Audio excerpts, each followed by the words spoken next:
लड़िए ना।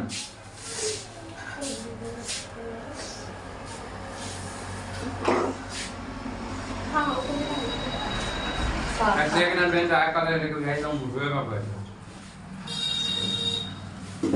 कुर्सी निकाले दे तो कुर्सी निकाले देखो आना जैन साथियों आज हम पढ़ेंगे पूरे मैथ के सूत्र को रिवाइजिंग करेंगे 10 मिनट में, ठीक है। अब यहाँ समझ दोस्तों देखो शुरू से सूत्र रिवाइजिंग करते सूत्र की कॉपी लाया है ना सबका नहीं था सूत्र की कॉपी लाया था सबका सूत्र की कॉपी निकाल के रखेगी, ठीक है। और क्या करेगी समझेगी और लास्ट है इसलिए क्या करेंगे फटाफट रिवाइजिंग करने की कोशिश करेंगे। पहले हम शुरू में काफी से चलते हैं शुरू चैप्टर का ठीक है शांत शांत वाला ना, ठीक है। तो पहले हम शांत शांत से चलते हैं, ठीक है। देखो शांत किसे कहेंगे आसान किसे कहेंगे पूरा चैप्टर को रिवाइजिंग करके चलते हैं वो सका लाला करे से बस्ता ले ले चलो, ठीक है। देखो जिसके अंश में या जिसके हर में क्या रहे 2 या 5 या 2 5 का गुणनफल रहे 2 और 5 का गुणनफल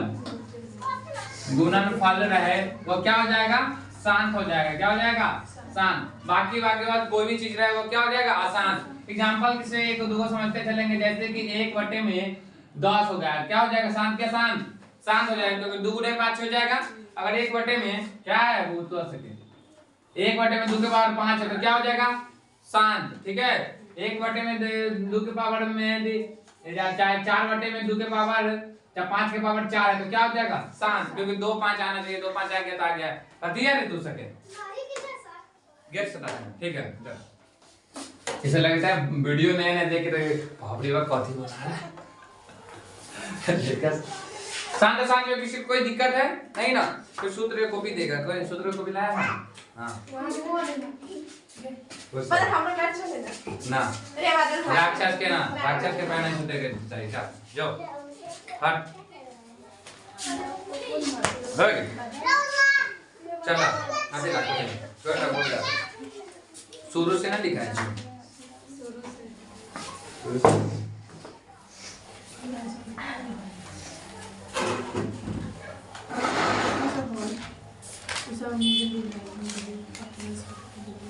शुरू से हमें लगा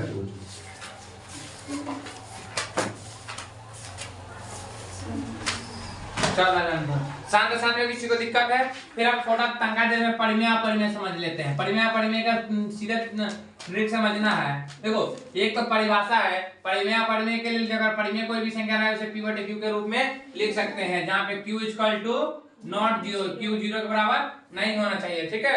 ऐसा जो संख्या आपको ऐसा संख्या जिसे p बटे q के रूप में लिख सकते हैं उसको परिमेय संख्या कहते हैं। बाकी सब हो गया अपरिमेय संख्या।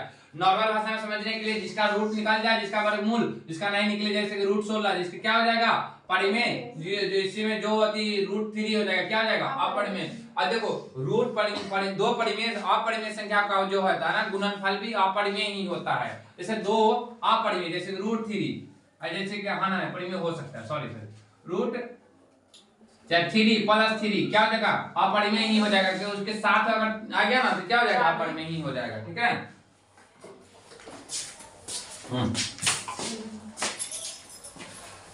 अच्छा कभी कभी क्वेश्चन पूछ देता है कि 2 अपरिमेय संख्या का गुणनफल परिमेय संख्या हो सकता है कि नहीं हो सकता। हो सकता है क्योंकि रूट 3 अगर रूट 3 करेगा तो रूट 9 आ जाएगा तो रूट 9 तो बर्बादी का वर्गमूल 3 हो जाएगा परिमेय संख्या हो गया। और नहीं भी हो सकता है, ठीक है। जैसे कि रूट 3 गुने रूट 5 कर देंगे रूट 15 आ जाएगा रूट 15 हो जाएगा परिमेय संख्या नहीं ना। तो दोनों हो सकता है हो भी सकता है नहीं भी हो सकता है। कोई दिक्कत है इस बात को समझने में नहीं ना।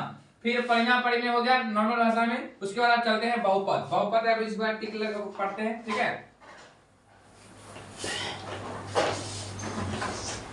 फटाफट रिवाइजिंग करते चलते हैं। बहुपद लिखते हैं बहुपद।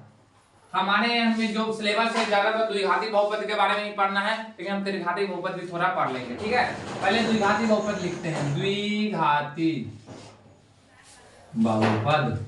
कोई दिक्कत है तो द्विघाती बहुपद का जो फॉर्मेट होता है कैसा होता है ax² प्लस में bx प्लस में c। पहला a हो गया दूसरा b हो गया तीसरा c हो गया। कोई दिक्कत है ax प्लस bx प्लस में c जहां पे a इक्वल टू 0 नहीं हो सकता है a बराबर 0 नहीं हो सकता है, ठीक है। याद रखना इस बात को। फिर देखो इसमें फार्मूला क्या होता है, द्विघाती बहुपद में कितने शून्यक हो सकते हैं? दो, एक अल्फा और एक बीटा। देखो दो शून्यक होते हैं, सीधे नॉर्मल भाषा में दो शून्यक होते हैं, एक अल्फा दूसरा बीटा। शून्य क्वेश्चन सूत्र कैसे याद रखेंगे? शून्यकों का योग क्या कहते हैं? अल्फा प्लस बीटा बराबर में माइनस बी वाई ए। शून्यकों का गुणनफल अल्फा गुने बीटा बराबर में सी वाई ए। ठीक है, सी कौन है? ये है। ए कौन है? समझता है सब बेटा? कोई दिक्कत है समझाने के? नहीं ना। इसी के साथ साथ थोड़ा मूल भी पढ़ लेते हैं। जैसे द्विघाती बहुपद है तो लिख लेते हैं। देखो द्विघाती बहुपद में मूल यानी वो विवेचक, इसको डी को क्या कहते हैं? विवेचक कहते हैं। यहाँ पे विवेचक पढ़ना है। ठीक है, कहीं कहीं पर मूल की प्रकृति का है तो भी यही हो गया। डी बराबर फॉर्मूला आता है b² माइनस में 4ac। यदि डी जो है 0 के बराबर है तो मूल क्या है? वास्तविक होगा एवं समान होगा। समान मतलब बताया है कि दोनों का मान जो बराबर होगा। ठीक है, समझे बात को? अगर d जो है 0 से बड़ा है तो मूल जो है कैसा होगा? वास्तविक होगा, असमान हो जाएगा। ठीक है, वास्तविक तो होगा, असमान हो जाएगा। अगर d लेस देन 0 इसका मतलब 0 से छोटा है तो मूल क्या हो जाएगा? अवास्तविक और असमान। कोई दिक्कत इस बात को समझने में? पूछ सकती है, नहीं ना दिक्कत है समझने में? तो मूल अवास्तविक असमान यहाँ तक। फिर अब थोड़ा देर के लिए त्रिघाती बहुपद भी पढ़ लेते हैं। वो सिलेबस में हमारा है नहीं, फिर भी पढ़ लेना जरूरी है। ठीक है, कभी तो पूछ देता है। तो त्रिघाती बहुपद, त्रिघातीय बहुपद या बहुपद। ठीक है, त्रिघातीय बहुपद में कितना घात हो सकता है? तीन ही ना घात होगा, ज्यादा इनमें 2 घात होगा। ठीक है, अगर द्विघाती बहुपद के कितने घात होते हैं? 2। कितने शून्यक होता है? तो 2। ठीक है, और त्रिघाती बहुपद के 3। कोई दिक्कत है? देखो त्रिघाती बहुपद का फॉर्मूला क्या होता है? मतलब बेस का होता है ax³ प्लस में bx² प्लस में cx प्लस में d। ठीक है, कोई दिक्कत है? जहां पे a = not 0 b = b not 0 होना चाहिए। जहां a = not 0 हो सकता है खाली। ठीक है, जैसे अब यहाँ में ये लिखने की जरूरत सेम वही शून्यकों का योग alpha plus beta plus gamma, इसको कहते हैं 3 शून्यक अल्फा बीटा गामा हो गया। इसको क्या हो गया? Minus b by a. Same यही वाला दो उतारेंगे। ठीक है, और शून्यकों के गुणनफल का योग, देखो अर्थ अलग है। शून्यकों का गुणनफल का योग कैसे याद रखेंगे? अल्फा इंटू बीटा प्लस में बीटा इंटू गामा, और बच गया वो गामा, गामा इंटू में अल्फा या अल्फा इंटू गामा। कोई दिक्कत कर दो, कोई कर दो, बच गया। क्या लिखेंगे इसको? सी वाई ए।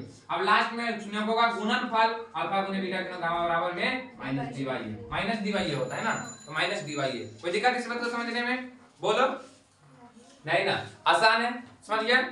इसको कहते हैं शून्यकों का योग, इसको कहते हैं शून्यकों के गुणनफल का योग। देखो अर्थ है थोड़ा अलग है। इसको कहते हैं शून्यकों के गुणनफल सीधे। ठीक है, तब ये हो गया माइनस डी वाई। एक फॉर्मूला बढ़ जाता है, इसको याद रखेंगे। कोई दिक्कत है तो पूछ सकती है।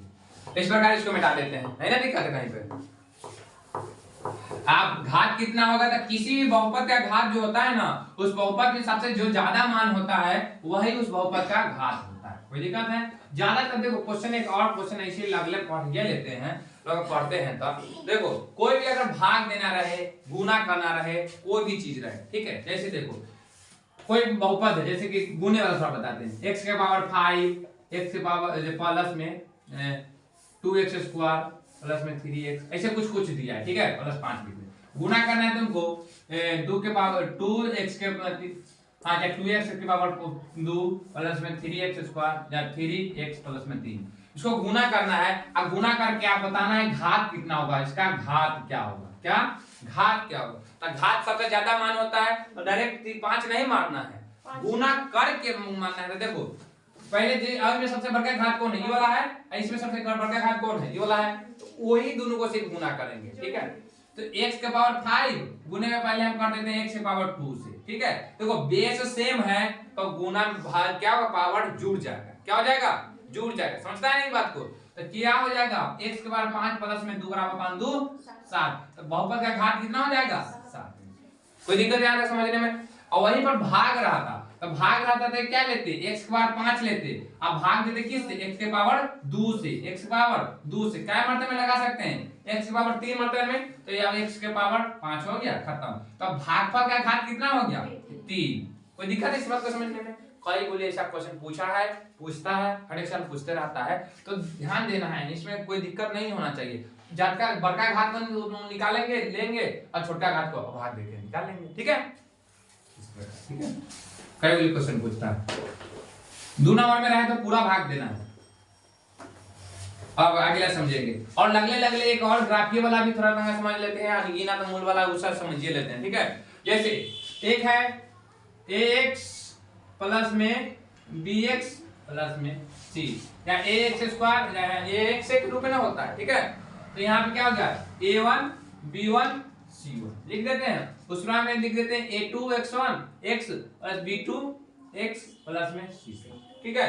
अगर a1 बटे में a2 बराबर b1 बटे में b2 बराबर c1 बटे में c2 नहीं रहेगा, क्या नहीं रहेगा, तो इसको क्या कहेंगे प्रतिच्छेदी। ऐसे कितने हल होंगे, एक हल होंगे। यहीं पर कभी कभी कहता अद्वितीय हल, अद्वितीय एक तरह से एक हल, कोई दिक्कत है, अद्वितीय हल या प्रतिच्छेदी का, ठीक है। ये भी क्या हो जाएगा, संगत हो जाएगा ना, संगत होता है ना, तो संगत को भी याद रखेंगे। दूसरा को a1 बटे में a2 बराबर में b1 बटे में b2 बराबर नॉट c1 बटे c2 रहे तो क्या हो जाएगा, यार समांतर होगा, समांतर, इसके कोई हल नहीं होगा। और ये क्या होगा, संगत क्या संगत, असंगत होगा, क्या हो जाएगा, असंगत हो जाएगा, ठीक है। अगर वहीं पर a1 बटे में a2 बराबर में b1 बटे में b2 बराबर c1 बटे में c2 तीनों बराबर है तो इसको कहेंगे समपाती, सम माने बराबर तीनों चीज, ठीक है, समपाती। इसके अनेक हल होंगे और ये क्या हो जाएगा, ये भी संगत हो जाएगा, क्या हो जाएगा, संगत हो जाएगा। कोई दिक्कत है, यानी सिर्फ ये समांतर जो है वही असंगत है, कोई दिक्कत है। तो इस प्रकार इसको भी याद रखें, कई बोली क्वेश्चन इससे पूछा है, याद रखना है, ठीक है। ये वाला का खत्म हो गया। ऊपर से और कोई चीज पूछना है,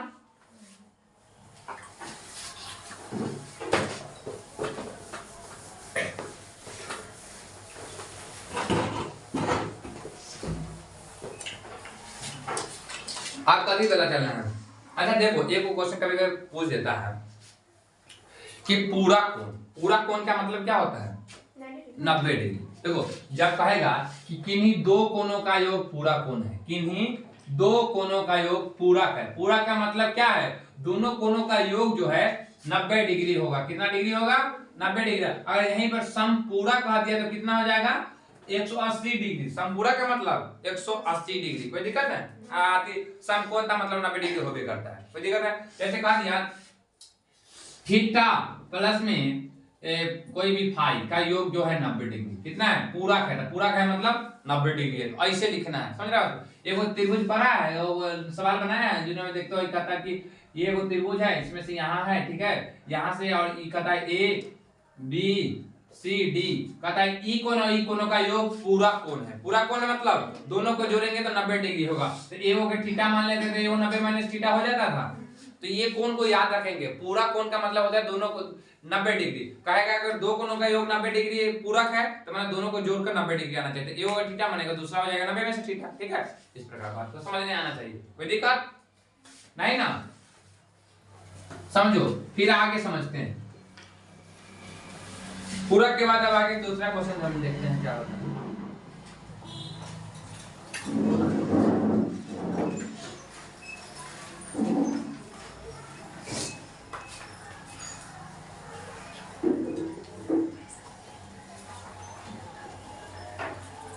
अच्छा थोड़ा सा वृत्त के बारे में भी पढ़ लेते हैं, थोड़ा तो वाला है त्रिभुज वाला पढ़ ले, वृत्त वाला पढ़ लेते हैं, स्पर्श रेखा वाला, ठीक है। देखो जैसे एक वृत्त है,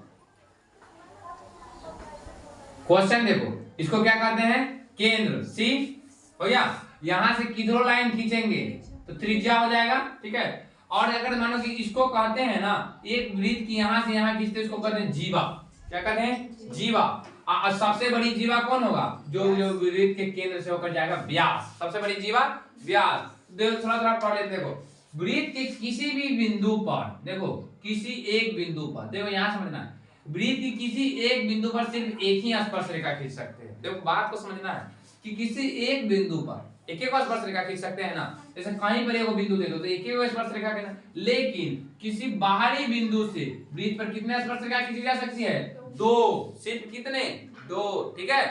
यहां से समझना है। तो याद देखो, किसी वृत्त पर, किसी वृत्त के मतलब वृत्त के किसी एक बिंदु पर कितने रेखा खींचे जा सकते, कितने स्पर्श रेखा, एक बिंदु पर, वृत्त के बिंदु पर एक। आप बाहरी बिंदु से, ज्यादातर बाहरी बिंदु से पूछता है तो कितना रेखा खींच सकते हैं, दो। एक बोली पूछता है कि अगर यदि दो वृत्त एक दूसरे को स्पर्श कर रहा है तो कितने स्पर्श रेखा है? 3, एक एक और एक एक यहाँ पे 3, तो कितना हो गया?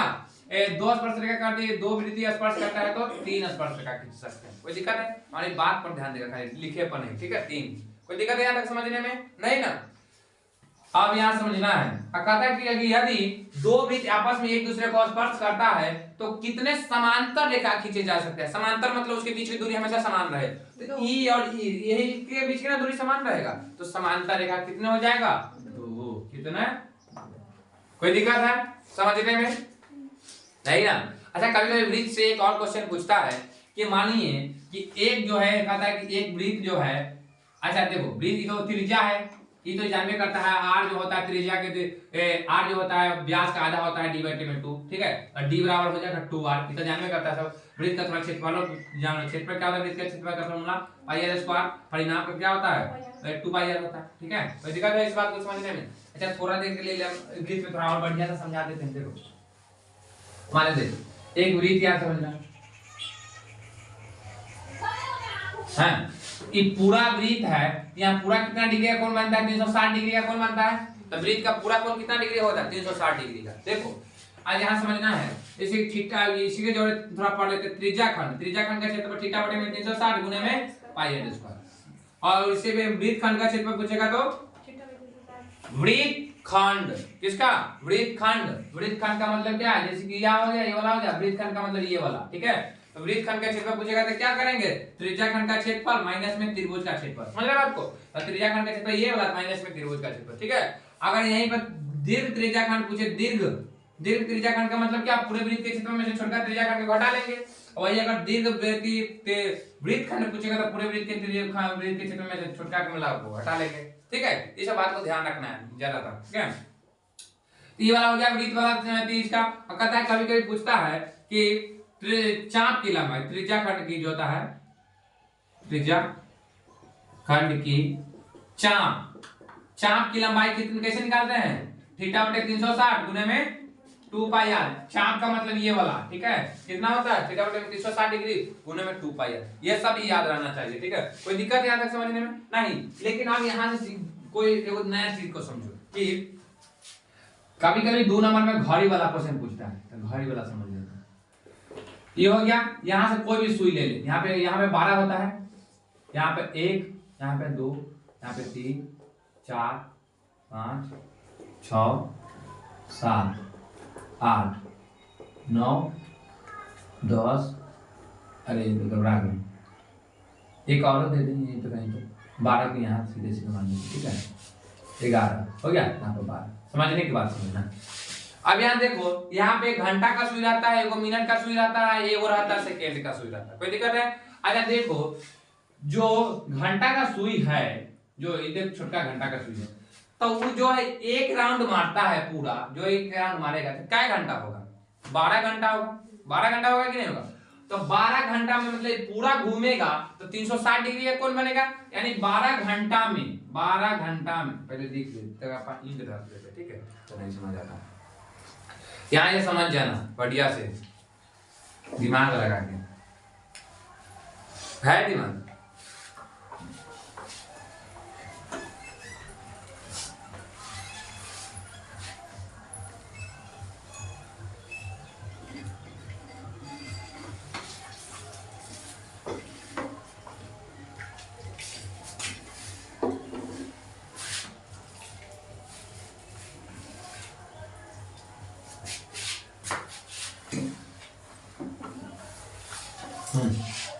समझना है? देखो ये घड़ी जो है, घंटा वाला सुई जो है, एक पानी लग जाएगा, तब 12 घंटा माने एक गोली में पूरा घूम जाएगा, तो कितना डिग्री बनाया? 360 डिग्री। देख इस सुई वाला एक बार ही में घूमेगा, तब 12 घंटा टूट गया, पूरा दिन खत्म। तो 1 घंटा में कितना बनाएगा? 360 बटे में 12 दिया है, यानी कितना डिग्री? 30 डिग्री बना रहा है। तो सोचो पहले याद कर लेना है कि 1 घंटा वाला सुई जो है, 1 घंटा में कितना डिग्री का कोण बनाता है? 360 वाले 30 डिग्री का। कितना डिग्री का? 30 डिग्री का। तो जय घंटा में पूछेगा, जय घंटा का निकालेंगे, दूसरा वाला मिनट समझते हैं। अब यहीं पर मिनट वाला समझ लो, मिनट वाला तो बढ़ता थोड़ा होता है। तो मिनट वाला सुई जो होता है ये पूरा घूमता है तो 1 घंटा होता है। 1 घंटा होता है यानी देखो यहाँ से आगे 5 मिनट, यहाँ 10, 15, 20, 25, 30, 40 यानी 60 मिनट है ना। तो पूरे 60 मिनट घूमता है तब जो होता है 1 घंटा बढ़ता है। 60 मिनट में 360 डिग्री कोण बनाता है। क्या मिनट में? 60 मिनट में। देखता है घड़ी के सुई में टाइम कैसे देखता है, अगर 1 पर है ना मिनट वाला सुई तो मतलब 5 मिनट जानता है ना, यही पर आएगा तो 10 ऐसे जोड़ा जाता है। तो पूरे कितना मिनट? 60 मिनट ना। तो 60 मिनट में कितना डिग्री का कोण बनाता है? 360 डिग्री का। 60 मिनट में 360 का बनाता है। तो हमको 1 मिनट में निकालना है तो 360 बटे में 7 6 डिग्री, यानी क्या डिग्री का? 6 डिग्री। तो 1 मिनट में कितना डिग्री? 6 डिग्री। अब सेकेंड का समझते हैं, सॉरी अब कथी का? सेकेंड का। अब देखो सेकेंड के बारे में सोचो। देखो सेकेंड होता है जब यहाँ पूरा एक गोली राउंड मारता है तो क्या होता है? 1 मिनट बढ़ता है। क्या मिनट बढ़ता है? 1 मिनट, यानी 60 सेकेंड होगा तब ना 1 मिनट बढ़ेगा। यहाँ से यहाँ आ जाएगा तो 5 सेकेंड, यहाँ 10, 15, 20 यानी 60। ठीक है, एक गोली पूरा राउंड मारेगा है ना। तो यानी 60 सेकेंड बराबर में इस डबल कॉमा मतलब सेकेंड यानी 360 डिग्री। तो 1 सेकेंड में 360 बटे में 6 यानी कितना? 60 यानी 36 6 डिग्री यानी 6 डिग्री। तो मिनट का भी सुई इतना, घंटा का भी सुई, सेकेंड का भी 6 डिग्री। कोई समझ रहा है बात को? तो क्वेश्चन बार मिनट से पूछता है तो याद रखना है कि कहता है कि यदि मिनट का सुई जो है यदि जो है मिनट का सुई की लंबाई 7 सेंटीमीटर है तो 7 सेंटीमीटर हो जाएगा। और अगर कहता है कि 20 मिनट चलता है तो 20 मिनट 1 मिनट में 6 डिग्री, 1 मिनट में 6 डिग्री, तो 20 मिनट में कितना डिग्री? 6 गुने 20 कर देंगे सीधे 6 दुना 12 120 डिग्री। अब इसके लिए मिनट के सुई द्वारा बनाए गए त्रिज्याखंड का क्षेत्र ज्ञात करें। तो थीटा बटे में 360 गुने में पाई r स्क्वायर। तो थीटा का मान यहाँ पे 120 हो जाएगा, 360 हो जाएगा, सेम वही प्रोसेस हो जाएगा। कोई दिक्कत नहीं इस बात को समझने में। तो देखो यहाँ पे निकालने नहीं लगना, इतना पे लिख देगा कि चूंकि बनाने के समय चूंकि 1 मिनट में मिनट का सुई 6 डिग्री का बनाता है इसलिए 20 मिनट में निकालेंगे थीटा का मान, उससे बना लेंगे। आसान नंबर क्वेश्चन हो जाएगा, अच्छा तरीके से बन जाएगा। कोई दिक्कत है इस बात को समझने में? ये वो नया क्वेश्चन था, भारी क्वेश्चन कभी कभी आ जाता है, भारी नहीं तो अब हल्के है।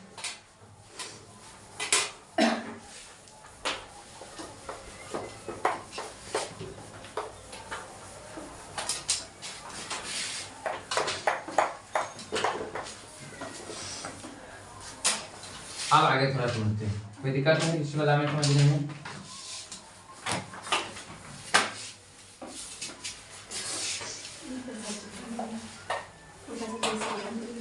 अरे आयत वर्ग से जानती है ना कि आयत वर्ग बनाना पढ़ाना पड़ेगा।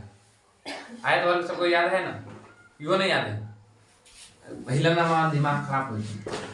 देख इसको क्या कहेंगे आप 10वें में जाके ये पढ़ाएगा, ये आदमी पागल नहीं हो जाएगा। पहले ना आता था लंबाई, इसको क्या कहते हैं? चौड़ाई। तो ये लंबाई हो गई, चौड़ाई हो गई, आयत। इसी प्रकार अगर सेम ये इसे रहेगा तो क्या हो गया? ये वर्ग हो गया, यानी जिसकी सभी भुजा बराबर हो प्रत्येक कोण 90 डिग्री। इसका भी प्रत्येक कोण कितना डिग्री का बराबर होता है? 90 डिग्री का। इसके आमने सामने की भुजा बराबर होता है, इसकी सभी भुजा बराबर होता है। कोई दिक्कत है?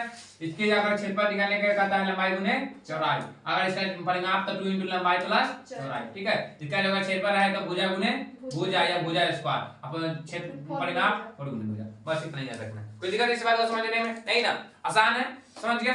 अब इसे थोड़ा और थोड़ा टेन कर देंगे, इसको टेन करके लिख देंगे तो क्या बन गया? समांतर चतुर्भुज। इसको टेन करके लिख दिया तो समचतुर्भुज। कोई दिक्कत है? इसको बराबर कर दिया समचतुर्भुज। समचतुर्भुज का खाली इसमें होगा कि कोण 90 डिग्री का अब नहीं होगा, आमने सामने की भुजा तो बराबर ही होगा। ठीक है, इसका भी सभी भुजा बराबर होगा, लेकिन जो है कोण खाली 90 डिग्री का अब नहीं होगा क्योंकि अब सीधा लाइन है, नहीं लाइन है। अब इसका भी क्षेत्रफल निकालना रहेगा, क्षेत्रफल तो सेम हो जाएगा लंबाई गुने में चौड़ाई। इसका भी सेम हो जाएगा, मतलब इसको आधार ऊंचाई ये वाला हो गया, आधार गुने में लंबाई बड़ा। ठीक है, इसको भी आधार गुने ऊंचाई ये सेम हो जाएगा। ठीक है, सेम फार्मूला हो जाएगा। कभी लेकिन कभी समचतुर्भुज का क्षेत्रफल निकालने का फार्मूला हो जाता है 1/2 गुने d1 गुने d2। d1 गुने d2 मतलब पहला विकर्ण गुने दूसरा विकर्ण। ठीक है, d1 माने पहला विकर्ण गुने दूसरा विकर्ण। कोई दिक्कत है? कभी कभी भुजा निकालने के लिए पूछ देता है तो भुजा वाला फार्मूला होता है √अंडर पहला विकर्ण बटे में 2 का होल स्क्वायर प्लस दूसरा विकर्ण बटे में 2 का होल स्क्वायर। सबको ध्यान रखे जाएंगे। ठीक है, कोई दिक्कत है? इतना ही ध्यान रखना है, इसमें कोई दिक्कत नहीं।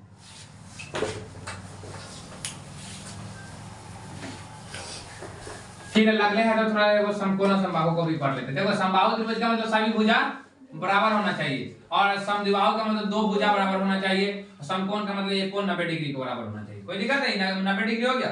इसको कहेंगे आधार, इसको कहेंगे ऊंचाई, इसको कहेंगे कॉर्न। कॉर्न का फॉर्मूला होता है कॉर्न स्क्वायर बराबर लंब स्क्वायर प्लस में आधार स्क्वायर। इसके बाद जो चीज निकालना रहता है उसको निकाल लो घटा बढ़ा के, ठीक है। मेन फॉर्मूला यही होता है। इसका क्षेत्रफल का फॉर्मूला होता है 1/2 गुना आधार गुने ऊंचाई। कोई दिक्कत? समद्विबाहु में अगर ए है यो ए हो जाएगा, ठीक है, समझ रहे बात को। अगर बीच में डालता है तो कितना डिग्री हो जाएगा, 90 डिग्री हो जाएगा। समझ रहे बात को। तो इस बात को ध्यान रखना है। इस पर जो फॉर्मूला होता है उसको याद करने की समबाहु त्रिभुज को उतना याद रखने की जरूरत है नहीं, ठीक है। तो याद रखिए ये बात जो समबाहु त्रिभुज याद रखेंगे ए ए ए, ठीक है। तीनों भुजा ए होगा तो इसका फॉर्मूला याद रखेंगे। इसका क्षेत्रफल का √3/4 गुने भुजा स्क्वायर यानी ए स्क्वायर। अगर इसका जो ऊंचाई पूछ देता है, ऊंचाई पूछते हैं जब पूछेगा तो ये वाला निकालने के लिए ये कॉर्न हो गया, ये a/2 हो जाएगा। ये निकालने के लिए a स्क्वायर में c घटाता था, घटाएगा कि नहीं घटाएगा। तो फॉर्मूला आता है √3/2 गुने में a, ठीक है। √3/2 गुने a मतलब भुजा। कोई दिक्कत इस बात को समझने में? नहीं ना, याद रखना है, ठीक है। समद्विबाहु में होता है b/4 में √4a² - b² ऐसे कुछ होता है, ठीक है। तो याद रखना है, ये वाला खाली याद रखना है, ठीक है। नहीं याद है तो इसको छोड़ देना।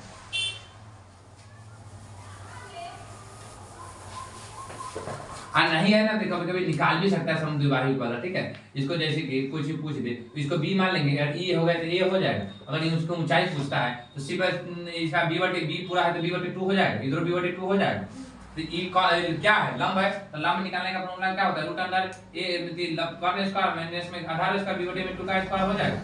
तो इसे सेम हो जाएगा, b का स्क्वायर a का स्क्वायर करेगा तो a का स्क्वायर माइनस b का स्क्वायर करेगा तो क्या b स्क्वायर बटे में कितना हो जाएगा 4। ध्यान देखो 4 को हो जाए कॉमन लेने, 4 नीचे आ जाएगा तो क्या हो जाएगा 4a स्क्वायर माइनस में b स्क्वायर हो गया। ओके, यहां पे तो 4 जो है बाहर निकल जाएगा 2 के रूप में, तो 1/2 रूट अंडर यहां बच गया 4a स्क्वायर माइनस में b स्क्वायर। यही हो गया इसका ऊंचाई का निकालने का फॉर्मूला। कोई दिक्कत है इस बात को समझने में? नहीं ना।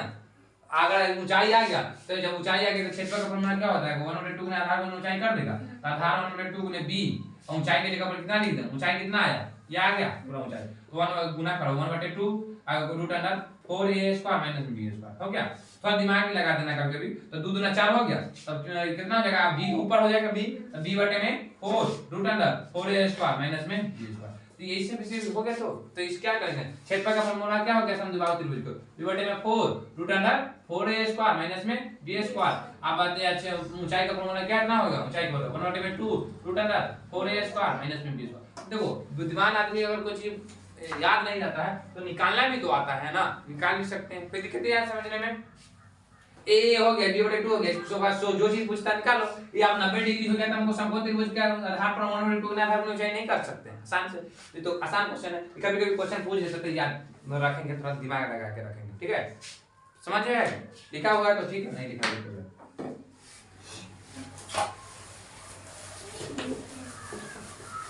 खाएगा ये निकालने तो सब चीज निकाल। अब आएगा समझ में। द्विघाती बहुपद पढ़ लिया, पूरा कोण पढ़ लिया, ये सब पढ़ लिया ना। समझो तो रोज पढ़ाई के दे दिए हम, त्रिज्या खाली से बता दिए।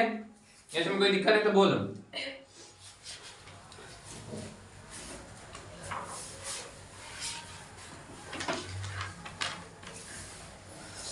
फिर के परिधि से बता दिए। न्यून कोण का मतलब ऐसा कोण जो 90 डिग्री से छोटा हो, अधिक कोण मतलब 90 डिग्री से बड़ा हो, समकोण मतलब 90 डिग्री के बराबर हो, पूरा कोण मतलब 90 डिग्री के बराबर होना चाहिए पूरा कोण। कहते हैं जितने दो कोणों का योग 90 डिग्री है, दोनों कोणों को जोड़ पर कितना आना चाहिए 90 डिग्री आना चाहिए। समपूरक का मतलब 180 डिग्री। कोई दिक्कत है इस बात को समझने में? नहीं ना। इससे ज्यादा कोई क्वेश्चन दे दिया। अच्छा बहुपद निकालने का फॉर्मूला क्या होता है, x स्क्वायर प्लस में alpha plus beta into x गुणे, यहाँ प्लस होता है ना या माइनस, आप प्लस में अल्फा गुने। याद रखेंगे इस बात को, कई बार क्वेश्चन पूछा है इसे तो बनाने आना चाहिए। कोई दिक्कत है?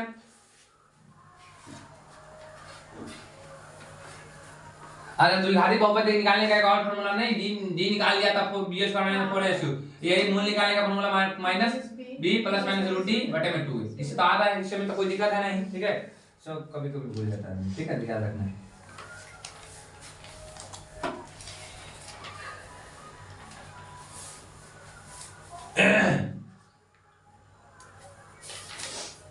देखो संगत कोण असंगत कोण थोड़ा समझ लो, ठीक है, पढ़ाया है तो इसमें समझ लेंगे। जैसे देखो जैसे कैसे कहते हैं दो समांतर रेखा, जब किसी दो समांतर रेखा को तिर्यक रेखा काटता है तो उसके संगत कोण क्या होते हैं, बराबर होते हैं, उसके एकांतर कोण भी बराबर होते हैं, समझना है। संगत कोण का मतलब जैसे ई कोण किसके कोण के बराबर होगा, ई कोण के बराबर होगा, ठीक है। ई कोण के बराबर होगा, ये वाला कोण इसके बराबर होगा, ऊपर वाला कोण नीचे वाला कोण के बराबर होगा, ठीक है। तो संगत कोण कैसे दिए देख लेते हैं, देख लेते हैं। 1 2 3 4 5 6 7 5 6 7 8, ठीक है। तो संगत कोण 1 ठीक, ऐसे बराबर देखो, ऊपर वाला नीचे वाला है बोले ना, नीचे वाला ऊपर वाला। तो संगत कोण पहले देखते हैं, संगत कोण एकांतर कोण में कोई फर्क नहीं। कोण 1 जो होगा किसके बराबर होगा, कोण 5 के, माने एक ऊपर वाला एक नीचे वाला, ठीक है। और कोण जो 3 होगा किसके बराबर होगा, कोण 7 के। उसी प्रकार इसमें कोण 2 किसके बराबर होगा, कोण 6 के। कोण 4 किसके बराबर होगा, कोण 8 के। एकांतर कोण क्या होता है, तिरछा वाला कोण, ठीक है। जैसे कि ई कोण इसके बराबर, ई कोण इसके बराबर, ई कोण इसके और ई वाला इसके, कोई दिक्कत है। एकांतर कोण में सेम वैसे दिया है, कोण 1 इसके बराबर होगा, ऊपर वाला है तो सबसे 8 के सबसे नीचे वाला जोड़ेंगे, ठीक है। तिरछा कोण 8 के, कोण 3 कोण 6 के, ठीक है। कोण 2 7 के और कोण 4 8। ये सब पूछता नहीं जल्दी, लेकिन याद रखिए, कोई दिक्कत है इस बात को समझने में, नहीं ना 9 मार्क्स के क्वेश्चन।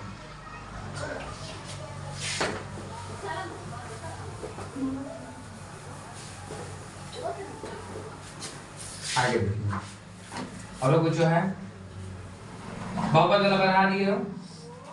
अब थोड़ा चतुर्थांश वाला पढ़ते हैं, ठीक है। चतुर्थांश यहाँ देखना है, देखो चतुर्थांश में देखेंगे, जैसे देखो ये है ये वाला x अक्ष ई y, x डैश ई y, जिधर डैश है उधर माइनस और जिधर डैश नहीं उधर प्लस। तो x वाला में जैसे इसको कहते हैं पहला चतुर्थांश, इसको दूसरा, इसको तीसरा, इसको चौथा, ऐसे आना है ऐसे, ठीक है। पहला में जो होगा पहले x लिखेंगे, उसके बाद y प्लस कॉमा प्लस, इस पे माइनस कॉमा प्लस, इस पे माइनस कॉमा माइनस, यहाँ पे प्लस कॉमा माइनस। पहले x को लिखना है, पहले जैसे कोई भी क्वेश्चन लिखा है, जैसे कि 10 को 3,5, तो ये पहले वाला क्या होगा x, दूसरा वाला y। कोई दिक्कत है इस बात को समझने में, नहीं ना। तो ध्यान रखना इस क्वेश्चन को, ठीक है। अब कहता है कि देखो इसी वाला से हम थोड़ा दूरी सूत्र भी पढ़ लेते हैं, ठीक है। दूरी सूत्र निकालने का फॉर्मूला x2 - x1 का whole square plus y2 minus, कोई दिक्कत है।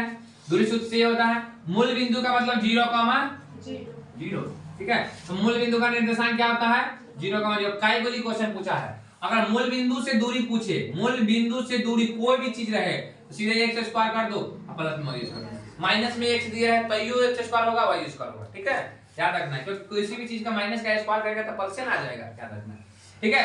अगर देखो कहता है कि यदि कोई रेखाखंड a और b है, जो इसका निर्देशांक दिया है, इसका भी निर्देशांक दिया है, ठीक है। x, y, x1, y1 और x2, y हो गया।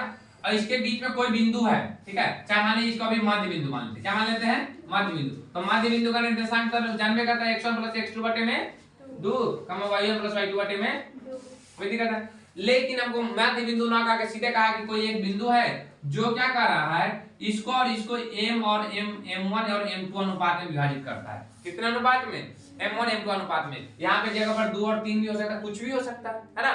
तो कहा दिया कि तुम्हारा तुमको उस बिंदु का निर्देशांक निकालने के लिए, तो उस बिंदु का निर्देशांक किससे निकालेंगे, विभाजन सूत्र से। x1 m1 प्लस में m2 x1 बटे में m1 + m2, ठीक है, comma m1 y2 plus m2 y1 बटे में। ध्यान रखना है सबको, ठीक है। यहाँ पे अगर मानो कि इस वाला बिंदु से निकालेंगे, फॉर्मूला से निकल जाएगा। अगर कभी कभी दे देता है इसका निर्देशांक दे दिया 2,4, अब इसका m1 m2 का अनुपात निकालना है, तभी निकाल लेना है। जैसे देखो x को मैं यहाँ 2,4 लिखेंगे और 2,4 के 2 के सीखे पहला वाला, 4 के सीखे दूसरा वाला, इस प्रकार ये तो समीकरण आएगा, तो समीकरण आएगा तो घटा के अपन निकाल लेंगे m1 m2 का अनुपात। m1 का मान आ गया, m2 का आ गया, तो m1 बटे m2 कर देंगे, कोई दिक्कत है। इस x के बराबर क्या हो जाएगा, m1 x2 plus m2 x1 बटे में इसके बराबर। अब तिरछा गुना भाग करेंगे और 4 के सीखे ये वाला आ जाएगा। इस प्रकार हम m1 m2 का मान समीकरण करके निकालेंगे, 5 नंबर का क्वेश्चन हो जाएगा, ठीक है। कोई दिक्कत है तो ये हो जाएगा m1 अनुपात m1 m2 का निकालने का मान, ठीक है। सेम वही क्वेश्चन हो जाता है, ठीक है। अब थोड़ा देर के लिए भी सब कुछ को समझते चलते फिर फटाफट सूत्रों ना देखा कि बस देखो फिर आप आगे समझना है समदूरस्थ वाला कई गुली क्वेश्चन पूछता है 2 नंबर में। तो देखो कहेगा कोई भी क्वेश्चन जैसे कहेगा कि यदि एक बिंदु 2,4 बिंदुओं 5,4 तथा 3,8 से समदूरस्थ हो गया। क्वेश्चन हो गया, क्वेश्चन लिख दिए। तो यदि एक बिंदु माने कौन बिंदु समदूरस्थ है शुरू वाला, यदि एक बिंदु 2,4 बिंदुओं 5,4 इतना से समदूरस्थ है, तो जो बिंदु समदूरस्थ है पहला वाला उसको लिखेंगे ऊपर, ऐसे बनाएंगे पहले, ठीक है। तो ये हो जाए ऊपर वाला 2,4, इधर वाला में किसी को पहले लिख दो किसी को बाद में लिख दो, हो गया। इधर लिख देंगे 3, ठीक है। नाम दे देंगे ए बी सी। समदूरस्थ का मतलब बोले थे कि बराबर होना चाहिए। क्या होना चाहिए? बराबर होना चाहिए। तो समदूरस्थ है तो मतलब क्या होगा? ए बी बराबर में ए सी। ए बी बराबर ए सी मतलब ए बी निकालने का फॉर्मूला क्या होगा? दूरी सूत्र से। एच पी में ए सी निकालने का फॉर्मूला दूरी सूत्र से, ठीक है। तो यही वाला x2 x1 का रूट अंडर क्या करेंगे? x2 माइनस में x1 का होल स्क्वायर प्लस में y2 माइनस में y1 का होल स्क्वायर। सेम वही वाला फॉर्मूला, रूट हटाने के लिए स्क्वायर करेंगे दोनों तरफ। एक बोली लिख के देंगे कि दोनों तरफ वर्ग करने पर क्या लिखेंगे? दोनों तरफ वर्ग करेंगे तो ये रूट हट गया, ये रूट हट गया, तो बच गया वो नॉर्मल वाला फॉर्मूला। x1 x2 का मान रखना है, y1 y2 का मान रखना है। कोई दिक्कत है इस बात को समझना है ना? आसान है। फिर आप समझना है, आई तो हो गया कि बिंदु दे दिया है समदूरस्थ वाला। काती कहां चॉकलेट है? चॉकलेट के पन्नी ना है जो भी अरे पढ़ाई नहीं होती समझ। आगे समझना है, देखो खोलना को गेट, काहे गेट बंद कर दिया आवाज नहीं लग रहा है। आगे समझना है, देखो ये समदूरस्थ हो गया। आप कहता है समदूरस्थ के बाद कभी कभी होता है संरेखी। संरेखी जब भी कहेगा ना तो 3 बिंदु संरेखी मतलब त्रिभुज बना लेना है। क्या बना लेना है? त्रिभुज। संरेखी ए बी सी। संरेखी का मतलब है यदि कोई दो भुजा जोड़ने पर तीसरा भुजा के बराबर आना चाहिए, ठीक है। तो यदि दो भुजा यानी कोई दो भुजा को जोड़ो तो तीसरा भुजा आना चाहिए, ठीक है। तो AB प्लस BC बराबर AC या BC प्लस में AC बराबर में AB, ठीक है। यहाँ पे क्या लिख सकते हैं? क्या और क्या लिख सकते हैं? AC प्लस में AB, AC प्लस में AB बराबर में BC। कोई भी एक आ जाए तो क्या हो जाएगा? क्या हो जाएगा? संरेखी हो जाएगा। क्या हो जाएगा? संरेखी हो जाएगा।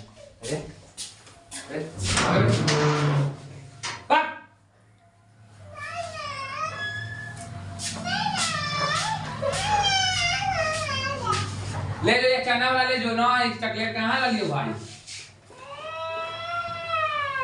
हाँ पता है, गधा से जरूर मिलेगा।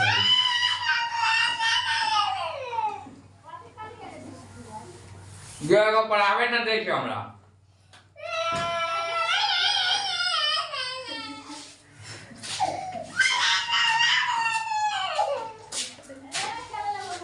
बाद में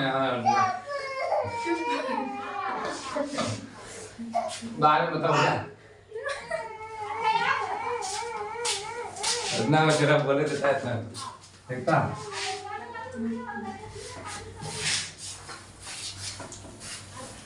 आगे समझना,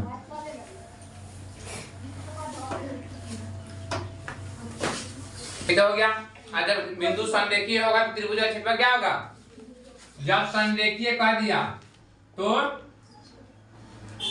त्रिभुज का क्षेत्रफल 0। ऐसे से कई वाली क्वेश्चन पूछता है तो त्रिभुज का क्षेत्रफल निकालने का फार्मूला 1/2 फार्मूला बताएंगे पहले कि x1 पहला खाली याद रखो y2 y3, ठीक है। उसके बाद में क्या नहीं है? y1 नहीं है तो बाद x2 into पहले लास्ट वाला y3 नहीं है जो लिखेंगे y1 प्लस में x3 into y1 माइनस में हो गया। कोई दिक्कत है? ये हो गया त्रिभुज का क्षेत्रफल निकालने का। संरेखीय है तो त्रिभुज क्या हो जाएगा? क्षेत्रफल 0 हो जाएगा। कोई दिक्कत इस बात को समझने में? तो पूछ सकती है नहीं ना। अब आगे समझेंगे। संरेखीय हो गया, त्रिभुज का संरेखीय मतलब त्रिभुज का क्षेत्रफल खत्म कर रहा हूं, ठीक है। अब आगे चाहिए बोले एक तो नियम कहता है x अक्ष को भुज कहते हैं, y अक्ष को कोटि कहते हैं। x अक्ष पर y का मान कितना हो जाएगा? 0। तो x अक्ष का निर्देशांक x, 0, y अक्ष का निर्देशांक कितना हो जाएगा? 0 x, 0, 0, सॉरी y0, y लिखेंगे। याद रखेंगे इस बात को, दोनों क्वेश्चन कई बार पूछा हुआ, ठीक है। भुज कोटि को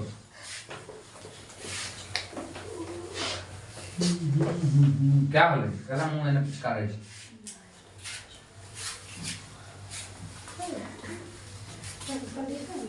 समझ आ रहा कि ना है, मैं समझ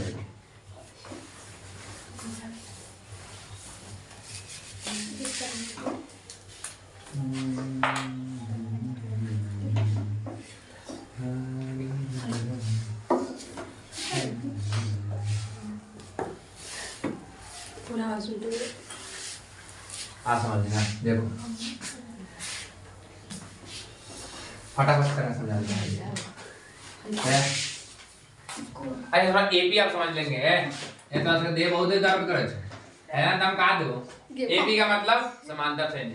पहला पद को क्या कहते हैं, पहला पद a1, दूसरा पद a2। डी निकालने का फॉर्मूला, डी मतलब सारवंतर, सारवंतर में क्या कहते हैं डी, डी का निकालने का फॉर्मूला a2 a1। या किसी वाला में जैसे a1, a2, a3, a4, तो किसी वाला में अगला में जस्ट पिछला वाला को घटा देगा तो डी निकल जाएगा, कोई दिक्कत है। कई गोली याद रखना है कि d1 बराबर d2 का क्वेश्चन बनता है, ठीक है। याद रखना है d1 बराबर d2 बराबर d3 जाएगा वो सब बराबर होगा, है ना। n क्या होता है, अंतिम पद, n का मतलब अंतिम पद, ठीक है। n का मतलब पदों की संख्या, पदों की संख्या। n निकालने का formula a + n - 1 into d। कोई दिक्कत है इस बात को समझने में। देखो कोई भी अगर कह दे तो याद रखना है 10वां पद कह दे तो क्या लिखेंगे a + 9d, इसे लिखने आना चाहिए, ठीक है, याद रखने से। और एसन यानी योग, एसन का फॉर्मूला क्या होता है n/2 * 2a + n - 1 इनटू, अगर फॉर्मूला से n/2 इनटू एगो हो जाएगा a + a, ठीक है। n दिया रहे तो ये से दिमाग लगा के निकालना है, कोई दिक्कत है नहीं ना। जब दो पद दिए, जैसे कि दे दिया कि 10वां पद दिया है तो 10वां पद a + 9d मान ले कि दिया है 110, ठीक है, तो समीकरण 1 मान लेंगे। अगर फिर 5वां पद दिया है तो a प्लस में 4d बराबर में कितना मान ले 20, तो समीकरण 2। इस प्रकार घटा के हम भी बनाना समझना है, ठीक है। तो समीकरण बना के आसान क्वेश्चन है, बन जाता है। तो इससे कभी कभी एपी को पूछता है तो a से a कट जाएगा, घटाएगा तो इसे d का मान निकल जाएगा, उसके बाद a का मान निकल जाएगा, तो उसके बाद एपी निकालने के लिए क्या आएगा, तो पहला पद a हो जाएगा, दूसरा पद a + d, तीसरा पद a + में 2d, तीसरा पद में a + में 3d, और उसके बाद निकाल लेंगे। पहला में d जोड़ देंगे, दूसरा में d फिर और जोड़ देंगे, उससे जोड़ते जाएंगे, ठीक है। दो तीन को क्वेश्चन लिख देंगे, हो जाएगा। दो तीन को नंबर अधिक पॉइंट वाला। कोई दिक्कत है एपी में, बोलना जल्दी।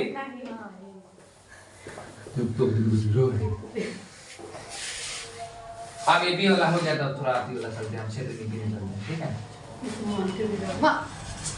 आगे वाला फिर कोई नहीं, ठीक है। ए बिना कान से कर देते हमरा तो समझे ना आवे में कथी हो जाए। अरे यार समझ लेते हैं, देखो एपी वाला में कथी वाला में समझेंगे। जब भी होगा ना हाइट एंड डिस्टेंस वाला या त्रिकोणमिति वाला, खाली समकोण त्रिभुज की बात करते हैं, ठीक है। ये समकोण त्रिभुज अगर e 30 है तो ये कितना हो जाएगा 60 हो जाएगा। अगर फिर यहीं पे यहाँ समझेंगे दोनों को बात को याद रखें। e 45 है तो ये भी, अगर 45 से e 1 है तो ये 1 हो गया, ये कितना हो जाएगा √2 हो जाएगा। कोई दिक्कत है इस बात को समझने में। यानी कर्ण निकालने के लिए क्या करेंगे, किसी भी भुजा में से √2 से गुना कर देंगे। कोई दिक्कत है इस बात में नहीं ना।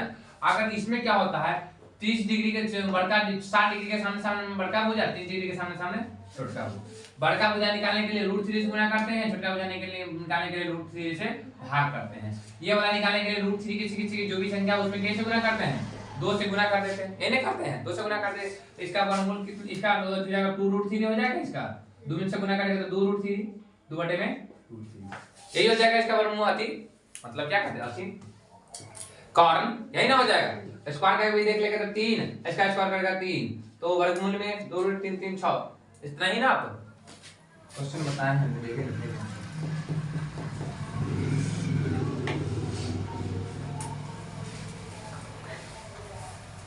उसमें तो ठीक हूँ।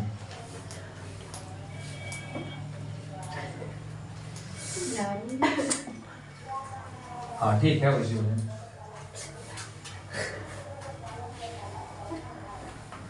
2 से गुना करना है, √2 से हाँ से √2 से गुना करना था, ठीक है। याद रखना।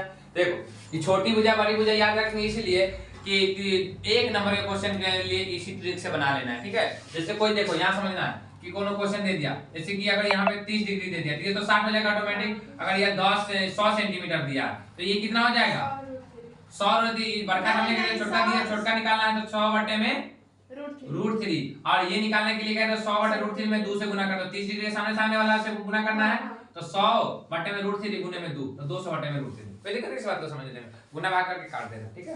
आगे समझना है तो ये हो गया।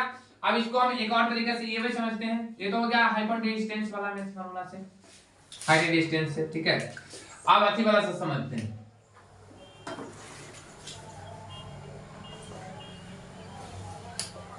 ठीक है, ए बी सी। देखो ये तो बता दी है कि कोण सी के लिए पीई हो जाएगा, बीई हो जाएगा। एच तो हमेशा एक ही रहता है, लेकिन कोण ए के लिए पूछेगा तो बीई हो जाएगा, ठीक है, और पी ई हो जाएगा। समझ रहे बात को? जो भी कोण पूछेगा उसके सामने वाला पी हो जाता है, उसके नीचे वाला बी हो जाता है। अगर कोण ए के लिए पूछ रहा है, ए के लिए जो होता है सामने वाला कौन है, ई है ना, तो ई पी हो जाता है, ई हो जाता है बी। कोई दिक्कत है? तो साइन ए पूछता, बी ले नहीं पूछता, बी तो 90 डिग्री है।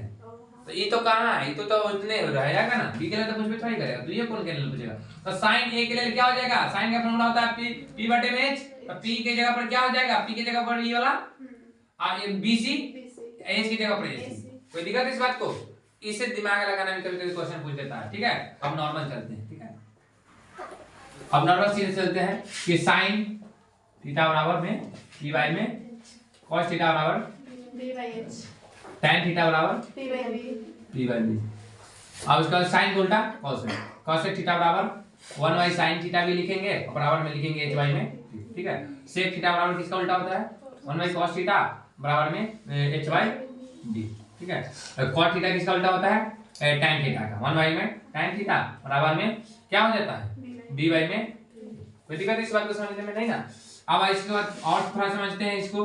जैसे कि देखो ये दोनों को उल्टा किया है तो क्या करेगा, ये तिरछा गुना करेगा तो एक हो जाएगा। इस हिसाब से देखो sin थीटा और जस्ट उसका अपोजिट कोई भी रहे cosec थीटा तो क्या हो जाएगा 1। यहाँ पे sec थीटा इनटू में cos थीटा, यहाँ बराबर में 1, और यहाँ पे cot थीटा इनटू में tan थीटा बराबर में 1। यानी यहाँ देखना है कि जब भी दो अपोजिट वाला रहे तो क्या हो जाएगा, साइन का उल्टा cosec है ना होता है, तो cosec का साइन एक साथ आके गुना में कोई 1 हो जाएगा। कोई दिक्कत है इस बात को समझने में? फिर sin स्क्वायर थीटा प्लस में cos स्क्वायर थीटा बराबर में 1, ठीक है। 1 प्लस tan स्क्वायर थीटा बराबर sec स्क्वायर थीटा। और यहीं पे अगर tan को उधर ले जाएगा तो 1 बच जाएगा। मेन फार्मूला याद रखो, ठीक है, बाकी सबको आगे पीछे करते रहना। 1 प्लस में cot स्क्वायर थीटा बराबर cosec स्क्वायर थीटा। कोई दिक्कत है, cot को ले जाएगा तो 1 बच जाएगा। कोई दिक्कत है इस बात को लिखने में? ध्यान रखना है बात को, कई बोले से क्वेश्चन घुमा देता है, ध्यान रखना। ये हो गया cot स्क्वायर। कभी-कभी यहां बनता है sin थीटा बटे में cos थीटा बराबर tan theta, sin square theta बटे में cos स्क्वायर थीटा बराबर tan स्क्वायर थीटा, और वही उल्टा कर दिया cos थीटा बटे में sin थीटा बराबर में cot थीटा। अगर cos स्क्वायर थीटा बटे में sin स्क्वायर थीटा बराबर में cot स्क्वायर थीटा, ठीक है, स्क्वायर कर देना है। कोई दिक्कत नहीं आता समझने में, नहीं ना। इस प्रकार इतना ही फार्मूला याद रखना है। कहीं देखो इसको यहां रखना है, जैसे कि sin स्क्वायर थीटा मतलब कि cos को उधर ले गया तो 1 माइनस में cos स्क्वायर थीटा के बराबर में क्या लिख सकते हैं, sin स्क्वायर थीटा, और 1 माइनस में sin स्क्वायर थीटा के जगह में cos स्क्वायर थीटा। दिक्कत है बेटा? अब बदलना वाला जानो, sin 90 माइनस थीटा, sin किसमें बदलता है, cos में, cos theta, cos 90 minus theta बराबर में sin थीटा। कोई दिक्कत है इस बात को लिखने में? tan बदलेंगे, अब sin हो गया, tan किसमें, tan 90 माइनस थीटा बराबर cot theta, cot 90 minus theta बराबर, और tan cot को बदलेगा क्या, sec 90 माइनस थीटा बराबर cosec थीटा, ठीक है। याद रखिए इस बात को, cosec 90 माइनस थीटा बराबर sec। इस सब को याद रख लेंगे। कोई दिक्कत इस बात को समझने में? कहीं पे दिक्कत तो परेशानी तो बोल सकता है। देखो कभी-कभी यहां देखना है, देखो sec 4 थीटा 4a है, sec 4a, तो sec a वो 4a बराबर देखो cosec दे दिए, cosec 40 a माइनस में 30 डिग्री मानो दे दिए, ठीक है। तो हमको a का मान निकालना है। तो जब भी ऐसा दिया रहा है ना तो यहां वाला देखना है क्या कोना रूप में है, cos के रूप में, cosec में है ना, तो हम इसको cosec के रूप में लिख सकते हैं। देखो रूप में लिखना है, बदलना नहीं है। बदलना रहता था क्या लिखते हैं, sec 90 माइनस 4a लिखते, तब हो जाएगा cosec 4a, हो जाता कि नहीं हो जाता। लेकिन हमको बदलना नहीं है, लिखना क्या है, हमको इस रूप में लिखना है। इस रूप में लिखना है, क्या लिखेंगे, cosec 90 माइनस 4a कहा लिखा होगा तब ना sec क्या आएगा, sec 4a आया होगा, तो बराबर नीचे में लिख दें, ये अब ये हो जाएगा cosec a माइनस में 20, ये cosec से cosec खत्म, 90 माइनस में 4a ऐसे बराबर बनाते थे, इस प्रकार बना ले देंगे, कोई दिक्कत इस बात को समझने में। तो ये वाला क्वेश्चन कई बुली आया है, दिमाग रखेंगे, ध्यान रखेंगे कि जब भी ऐसा रहे तो उसके रूप में लिखना है, उसको बदलने की कोशिश नहीं करना है, ठीक है, बदलने की कोशिश करेगा काम गड़बड़ा जाएगा। आगे समझना है, कहाँ गया,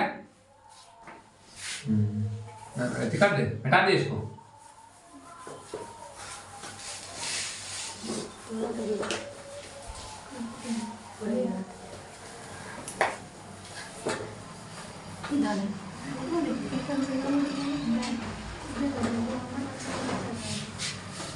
हो गया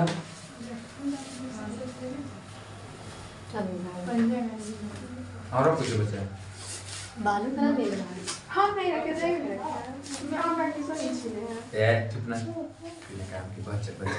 दिन अच्छा को खा के के बालू बना। हाँ अच्छा एक बात सुनो, बीजे का नहीं कुछ सूत्र याद रखेंगे, जैसे देखो a प्लस में b का whole square, a square plus b square plus 2ab, ठीक है, a माइनस b का होल स्क्वायर, ये सब याद रखें, a स्क्वायर माइनस में 2ab प्लस में b स्क्वायर। अब देखो a square minus b square कई गुना यूज हुआ है, इसका कोई गारंटी नहीं, a plus b into a minus में, दिक्कत है इसको समझने में, ये भी याद रखेंगे, a प्लस b का होल क्यूब भी याद रखेंगे, a cube plus b cube plus 3ab, ठीक है, और a माइनस b का होल क्यूब भी याद रखेंगे, a क्यूब माइनस में b क्यूब माइनस में 3ab, कोई दिक्कत है? सही है हाँ सब सही है, a cube minus b cube minus 3ab होता है इसमें, ठीक है, ये वाला दूसरा फॉर्मूला आता है, यहाँ समझेंगे, a क्यूब प्लस में b क्यूब रहता है तो याद वाला फॉर्मूला देखना है, a cube plus b cube बराबर लिखना है a into a plus b into a square minus plus है तो a माइनस वाला a b प्लस में b स्क्वायर, ठीक है, ये वाला फॉर्मूला कई बार क्वेश्चन पूछता है तो याद रखना है इस बात को। और a क्यूब माइनस में b क्यूब है तो यहाँ पे क्या हो जाएगा, a माइनस में b, यहाँ पे प्लस हो जाएगा a स्क्वायर प्लस में ab प्लस में b स्क्वायर, ठीक है, ये वाला फॉर्मूला कई बार क्वेश्चन पूछता है, ठीक है, कोई दिक्कत है? नहीं तो ये वाला इससे भी एक और तरीका से लिख सकते हैं, a प्लस b का whole cube minus 3ab, a minus b का whole cube minus plus 3ab, ठीक है, इस प्रकार से, ठीक है, ये दो वाली क्वेश्चन पूछता है।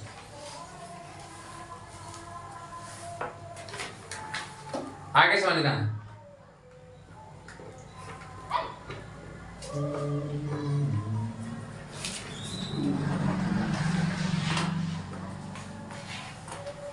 अच्छा तो मान सबको याद है ना, मान नहीं याद रहे तो एक फार्मूला लगाना याद रखें, साइन थीटा को याद आना चाहिए, बाकी सब जगह बन जाएगा, sine 0 degree 30 degree 45 degree 60 degree उसके बाद 90 डिग्री, साइन 0 डिग्री मान 0 1/2 45 का मान 1/√2 √3 में 2 90 के 1, ठीक है, cos करो तो उधर से आ जाओ, cos के 1 √3 में 2 होगा 1/√2 1/2 आ यहाँ पे 0, उसके बाद cos के बाद क्या हो जाएगा tan का करेगा तो बट्टा करते जाओ, तो 0/1 करेगा तो 0, इसको बटे में करेगा तो 2 से 2 कट गया, कितना हो जाएगा 1/√3, यहाँ पे करेगा तो क्या हो जाएगा 1, यहाँ पे हो जाएगा √3, यहाँ पे अपरिभाषित हो जाएगा, क्योंकि बट्टे में जब भी 0 आ जाए अपरिभाषित करना है, अपरिभाषित, कोई दिक्कत है?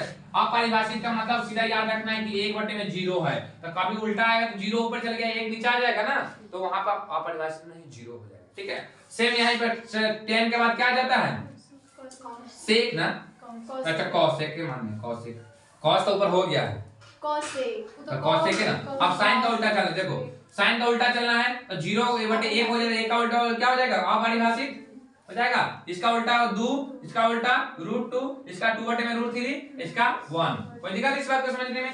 अब इसका sec चलेगा तो इसका उल्टा हो जाएगा 1 का उल्टा 1 हो जाएगा, इसका उल्टा 2/√3, इसका √2, इसका हो जाएगा क्या हो जाएगा 2, इसका हो जाएगा अपरिभाषित हो जाएगा, क्योंकि 0/1 0 हो जाएगा अपरिभाषित, सेम इसका हो जाएगा cot वाला का तो अपरिभाषित हो जाएगा, यहाँ पे हो जाएगा √3, यहाँ पे हो जाएगा 1/√3, यहाँ पे हो जाएगा 0, समझ रहा है? नहीं रहे याद तो दिमाग लगाना है, इस प्रकार बता देना, ठीक है, भूलता नहीं आदमी जब दिमाग लगाने लगता है तो, ठीक है, इस प्रकार का ये हो गया।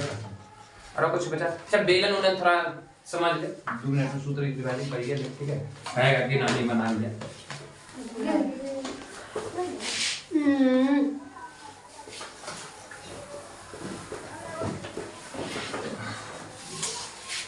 तो देखो अब घन घनाभ चलते हैं। तो घन शब्द बनाने आगे करता है। घन का मतलब किस चीज से बना है?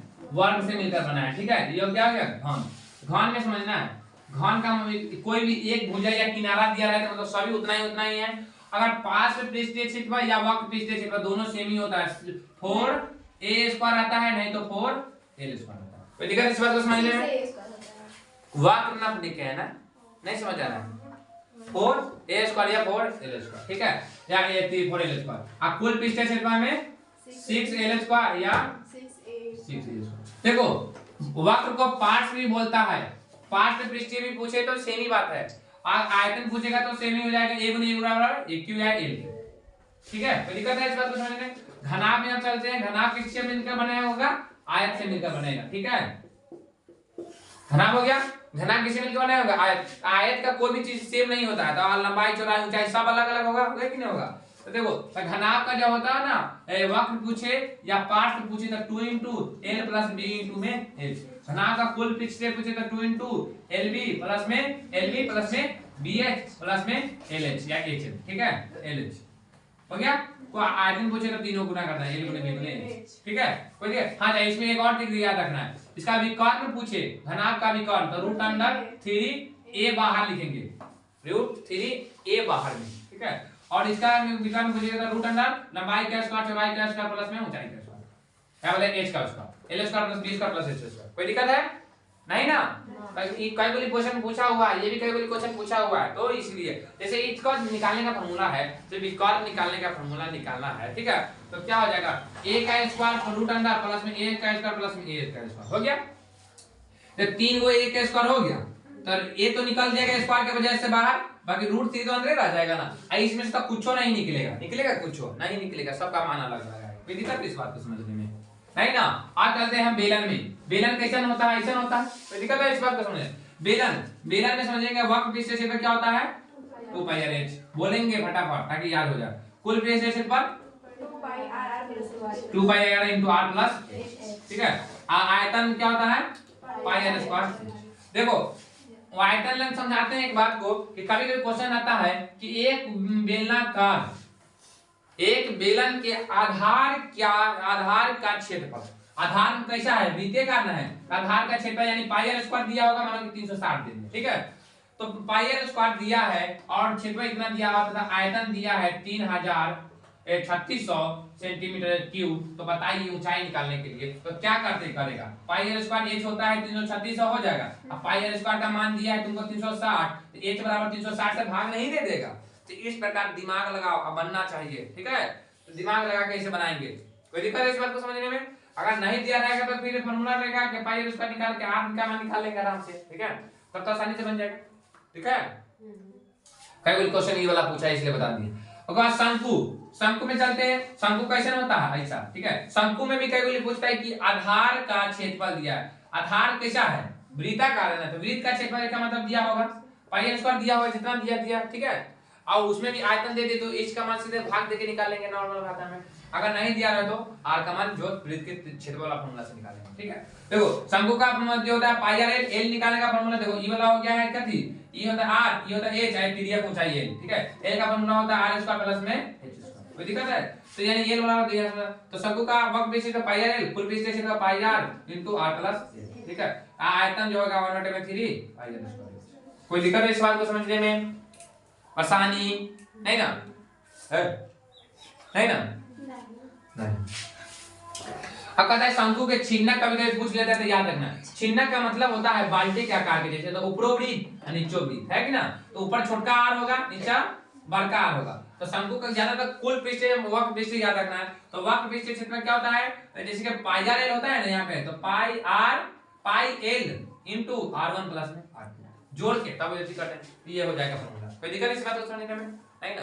तो शंकु के छिन्नक का पूछा होगा था इस 5 नंबर में, तो इसलिए बता दिया πl × r1 + में r2। कोई दिक्कत? अब आगे समझो।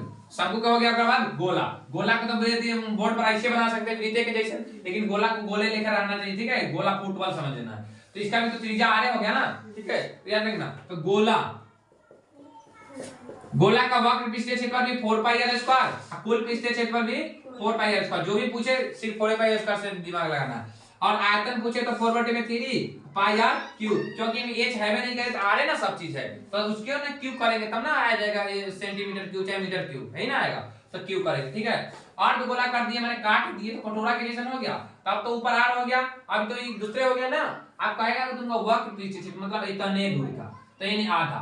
अगर कुल कह दिया तो ऊपर वाला ना जोड़ेगा, बीतों वाला तो पाई उसको जोड़ दिया ना एगो।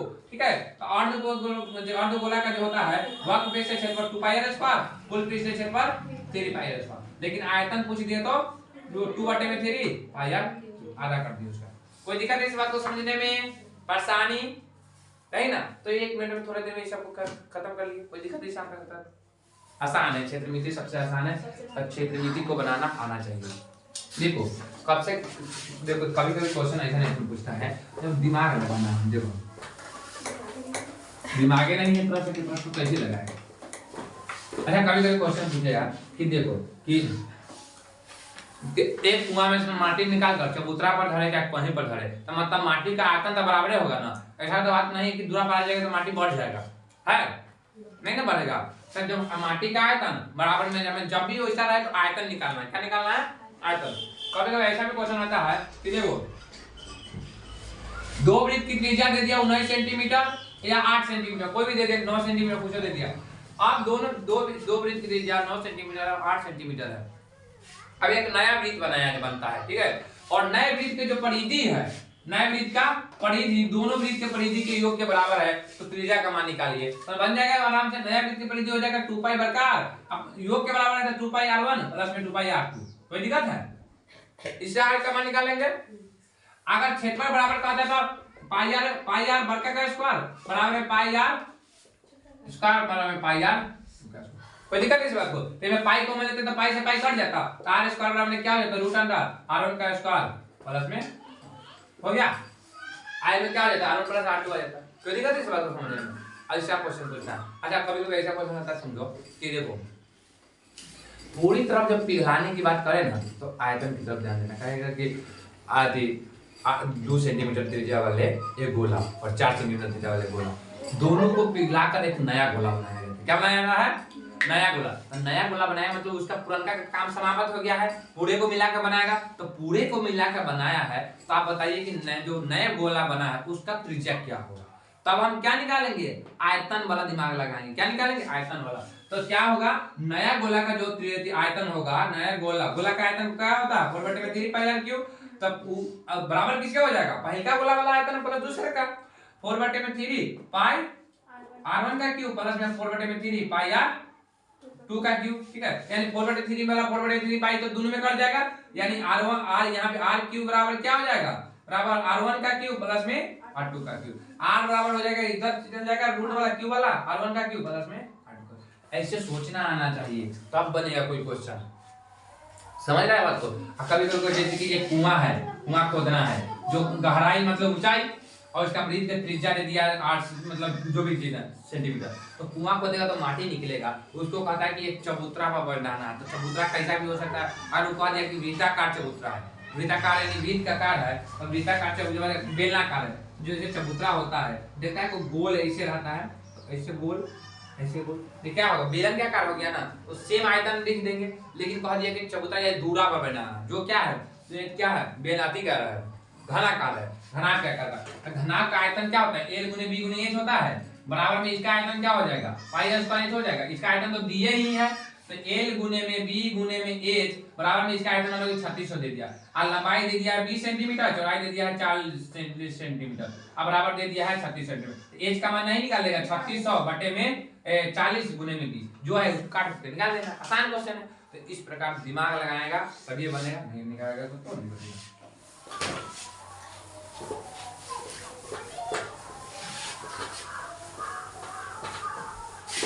आप सीधे हो गया, सारा चीज तो हो ही गया है। अब माध्य पर चलते हैं, ठीक है?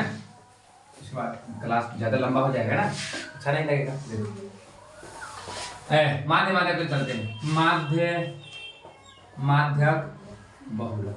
देखो एक और नॉर्मल जो ऑब्जेक्टिव के लिए जो होता है बहुलक का फॉर्मूला देखते हैं, याद रखना है कि 2 3 माध्यक -3 माध्यक। कोई दिक्कत है? ये वाला फॉर्मूला याद रखेंगे, कई ऑब्जेक्टिव में पूछ लिया इसलिए।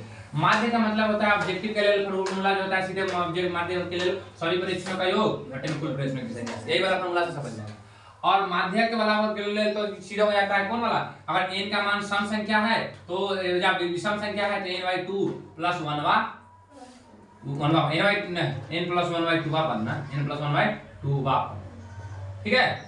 समझ रहे आपको, पहले सजा लेंगे बढ़ते क्रम में, अब उसको करेंगे n/2 प्लस 1/2 पद, ठीक है। समझ रहे आपको, नहीं तो काट के बनाने वाला कोशिश करना, उससे कोई भी रेशियो करो। अगर n का मान सम रहे, सम संख्या रहे तो n/2 प्लस में n/2 पद प्लस में n/2 प्लस 1 पद का माध्य बटे में माध्य, ठीक है। भाग दीजिए तो मतलब माध्य ने निकाल दिया, तो जो आएगा वही आंसर हो जाएगा।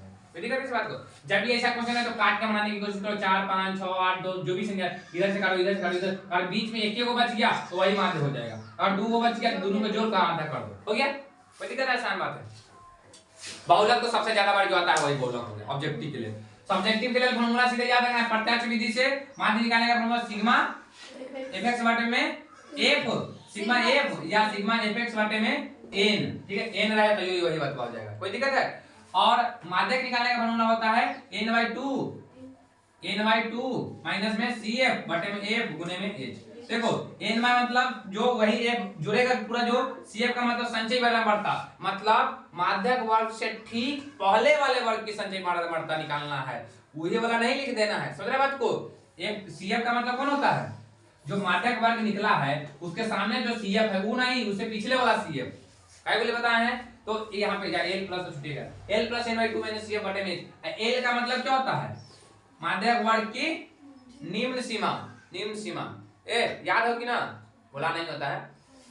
बहुलक, बहुलक का formula l plus f1 minus में f0 बटे में 2f1 माइनस में f0 माइनस में f2 गुने में, याद रख इस बात को। ये तो सबसे आसान क्वेश्चन है, बहुलक आए ना तो उसको तो साफ गोली मार देना उसको, जैसे आदमी इतना तरीके से तेजी से बनाओ ना कि सामने वाला कहे कि बाप रे बड़ी बहुलक है, भर दिन पूरा साल पढ़ने का ना, ऐसे माध्यक सीधा पूरा फिक्स है, नहीं समझ आता है तो घर पर जाके फिर रिवाइजन करेगी, छोड़ेगी नहीं तो बस हो गया।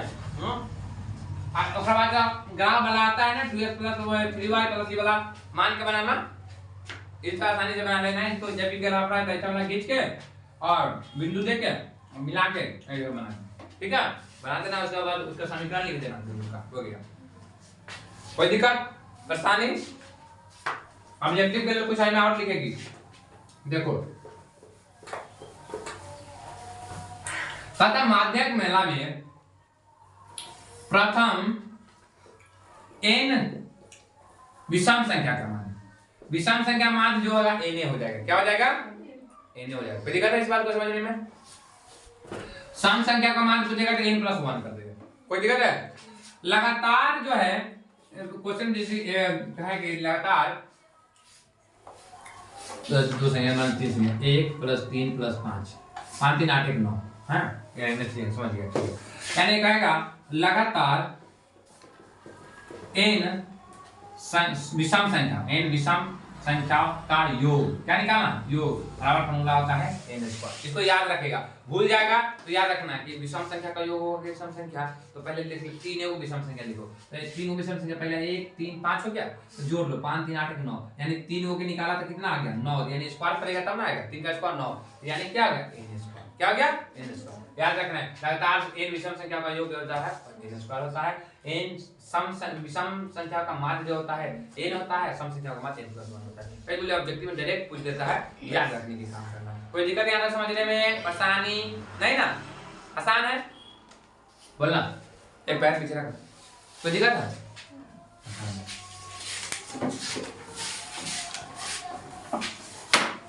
और कुछ बच गया बोला,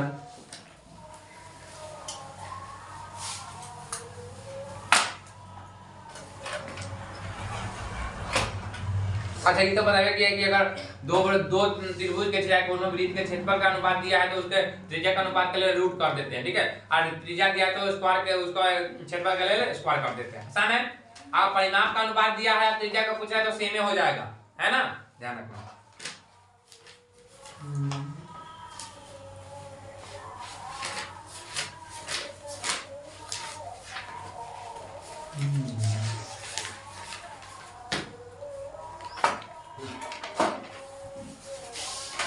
हाँ जा, अब एक और चीज तो ध्यान रखना ना, क्या कहते हैं, हाँ प्रायिकता। प्रायिकता से ध्यान रखो। प्रायिकता तो कई भी क्वेश्चन पूछता है। देखो एक क्वेश्चन आ रहे हैं, ध्यान से समझिए पहले। प्रायिकता का मतलब होता है, देखिए देखो, प्रायिकता का मतलब होता है संभव परिणाम। परिणाम बटे में कुल परिणाम। तो दिक्कत है इस बात को समझिए। संभव परिणाम बटे कुल परिणाम, यही जो है प्रायिकता का मेन सूत्र होता है, यही हो गया। तो देखो संभव परिणाम मतलब क्या संभावना है, कितना हो सकता है। कुल परिणाम मतलब कितना होगा, ठीक है, पूरा जोड़ के कितना होगा, ठीक है। जैसे क्वेश्चन पूछ दिया कि नॉर्मल भाषा में समझ बिना क्या करना, जैसे लाल रंग, लाल जो है 8 है, 8 को संख्या है, और काला जो है 10 को है, और पीला जो है 5 को। तो तुम कहो कि लाल रंग, लाल निकलने की प्रायिकता क्या हो जाएगा, तो संभव कितना है, 8 में से कोई आएगा ना, कि कालिया में से आ जाएगा। 8 बटे में कुल कितना हो जाएगा, 8 18 18 5 30। तो देखा इस बात को समझ लें। और इसे क्वेश्चन जानना चाहिए, अरे अगर पीला पूछे तो 5 बटे में पूरा जोड़ देंगे, संभव बटे में पूरा। यही कहता है क्वेश्चन, समझो। देखो ई वाला में जैसे हमको पहले ये समझ लो, प्राकृतिक संख्या 1 से शुरू होगा, पूर्ण संख्या 0 से शुरू होगा, 1 2 3, और क्या अभाज्य संख्या क्या हो जाएगा, ऐसी संख्या जो एक और स्वयं के अलावा किसी अन्य संख्या से विभाजित ना हो, और विषम संख्या किसको कहेंगे, जो क्या हो, विषम संख्या जो 2 से पूरा ना काटे। तो कौन कौन हो जाएगा, 1 3 5 7 ऐसे प्रकार, ठीक है। और सम संख्या जो 2 से पूरा विभाजित हो जाए। कोई दिक्कत इस बात को समझने में आसान है। 2 लगातार विषम संख्या का पूछेगा माध्य औसत, तो भी एक होता है लगातार, मतलब 9 के बाद 11, ठीक है। तो 2 लगातार विषम संख्या का औसत कितना, 1, और 2 अब किसी भी अभाज्य 2 अभाज्य संख्या का औसत कितना, 1। अभाज्य संख्या मतलब अगर मानो कि देखो 5 है अभाज्य संख्या, एक है 21, तो ये का औसत कितना होगा, 1 है ना होगा, याद रखिए बात को, 1 है ना होगा, बस आसानी है। नहीं 21 थोड़ा अभाज्य संख्या, नहीं तो 3 7 से लग गया ना, क्या हो जाएगा 29, 29 एक और अपने अलावा किसी और से लगेगा, नहीं लगेगा, क्या हो जाएगा 1 हो जाएगा। ध्यान रखिए इस बात को, ठीक है। 29 ना लगे जी करने से चपट्टी सोचे लगे होगा खाली, हाँ क्यों क्या। अच्छा एक बात आप समझो, एक कोई भी सिक्का उछालेगा, सिक्का देखा है, इसमें एक बार से धान के बाल बना लाता है, एक बार से दूसरे हेड टेल बना लाता है, हाँ? तो देखो नहीं देखे हेड ना पैसा चिल्लर नहीं करते है सिक्का, नो है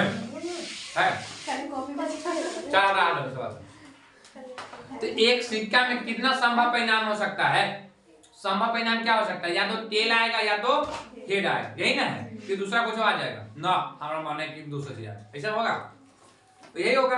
अब कुल परिणाम क्या है, ये कौन है, या तो हेड या टेल, दोनों तो बता सकते हैं, तो याद रखना है एक भी सिक्का में हेड और टेल होता है। तो संभव परिणाम क्या होगा, 2 संभव परिणाम होगा, कोई कुछ जैसे हेड आने की, तो एक को हेड है बटे में 2, और कुल परिणाम 2, अगर टेल पूछेगा तो एक को टेल है बटे में 2 हो गया।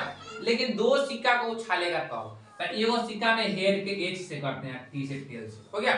और दूसरे को सिक्का को भी हेड और टेल लिखते हैं, देखो ध्यान समझो इसमें क्या क्या संभावना है। पहला संभावना है कि पहला में हेड आ जाए, दूसरा में क्या आ जाए, हेड आ जाए। पहला और है कि हेड आ जाए, दूसरा में हेड आ जाए, कोई दिक्कत इस बात को।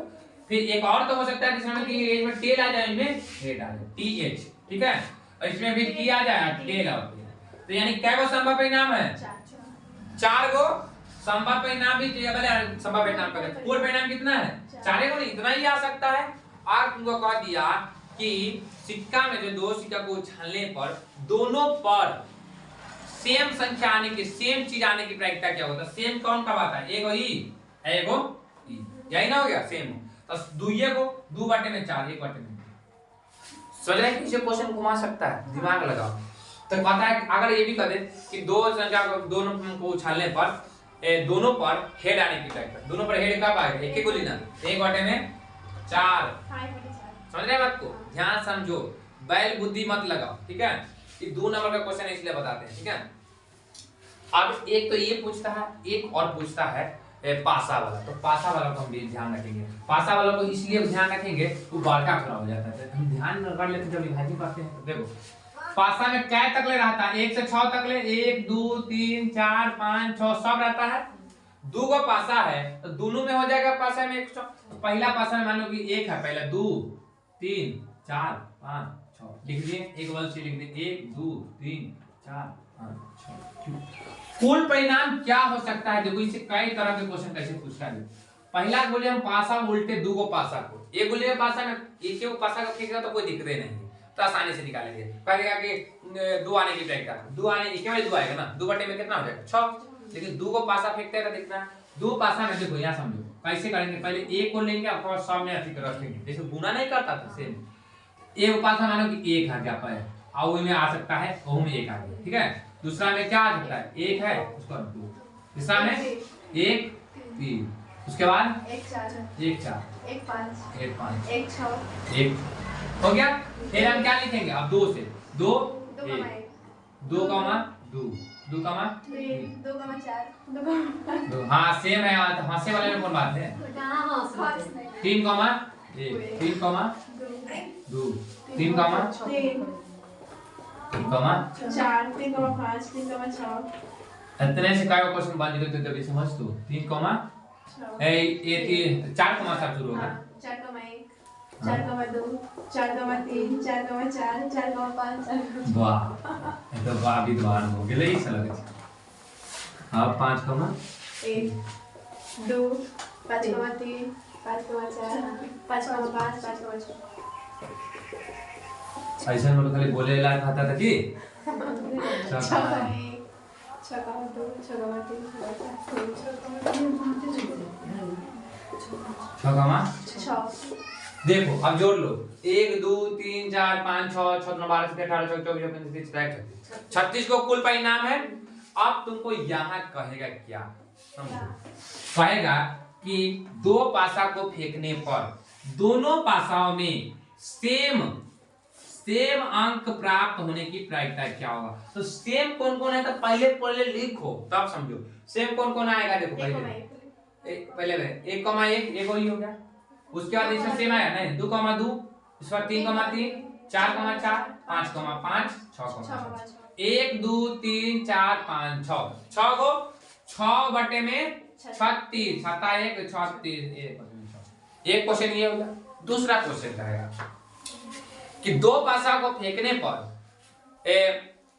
कहेगा तुमको कि 6 से बड़ी दोनों संख्याओं का अंतर 0 आने की प्रायिकता होता। 0 मतलब अंतर मतलब क्या घटाओ, मैंने दोनों को घटा देगा ना तो 0 आ जाएगा। तो देखो 1 कमा 1 सेम में घटाओगे तो 0 हो जाएगा, उसके बाद 4 2 कमा 2 घटा देगा तो 0 हो जाएगा, 3 कमा 3 घटा देगा तो 0, 4 कमा 4 घटाएगा तो 0, 5 कमा 5 घटाएगा तो 0, 6 कमा 6 घटाएगा तो 0। यही ना। दूसरा बात कोई भी चीज घटाएगा तो गलत या तो प्लस में आ गया तो माइनस 0 नहीं आएगा। फिर हो जाएगा 6 बटे में 36 7 1 36 हो गया। कितना आसान, जब ऐसे लिख लेगा तो सबसे आसान है। लेकिन अब कहेगा तुमको कि दो पासा को फेंकने पर तो ऊपर जो आने वाली प्रायिकता और आने वाली संख्या का योग 9 से ज्यादा आने की प्रायिकता 9 से ज्यादा, यानी 9 से ज्यादा उन्हें 9 वाला को नहीं जोड़ना है, ठीक है। कितना आने की 9 से ज्यादा। तो देखो एक करेंगे तो 2 हो जाएगा, 1 2 1 3 तो 4 5 6 एक साथ ये वाला में कोई नहीं होगा। 9 से 9 कहाँ आ रहा, 9 से ज्यादा कहाँ आ रहा नहीं ना। फिर ये वाला 3 ये नहीं होगा, 6 2 8 9 तक यही रह गया। अब यहाँ देखें 6 3 9 9 तक हो गया, ज्यादा कहाँ हुआ नहीं ना हुआ ज्यादा वाला। अब यहाँ समझेंगे 4 1 5 नहीं हुआ 4 4 8 हो गया नहीं होगा, 5 4 9 नहीं हुआ, 5 6 5 4 यो 9 हो गया।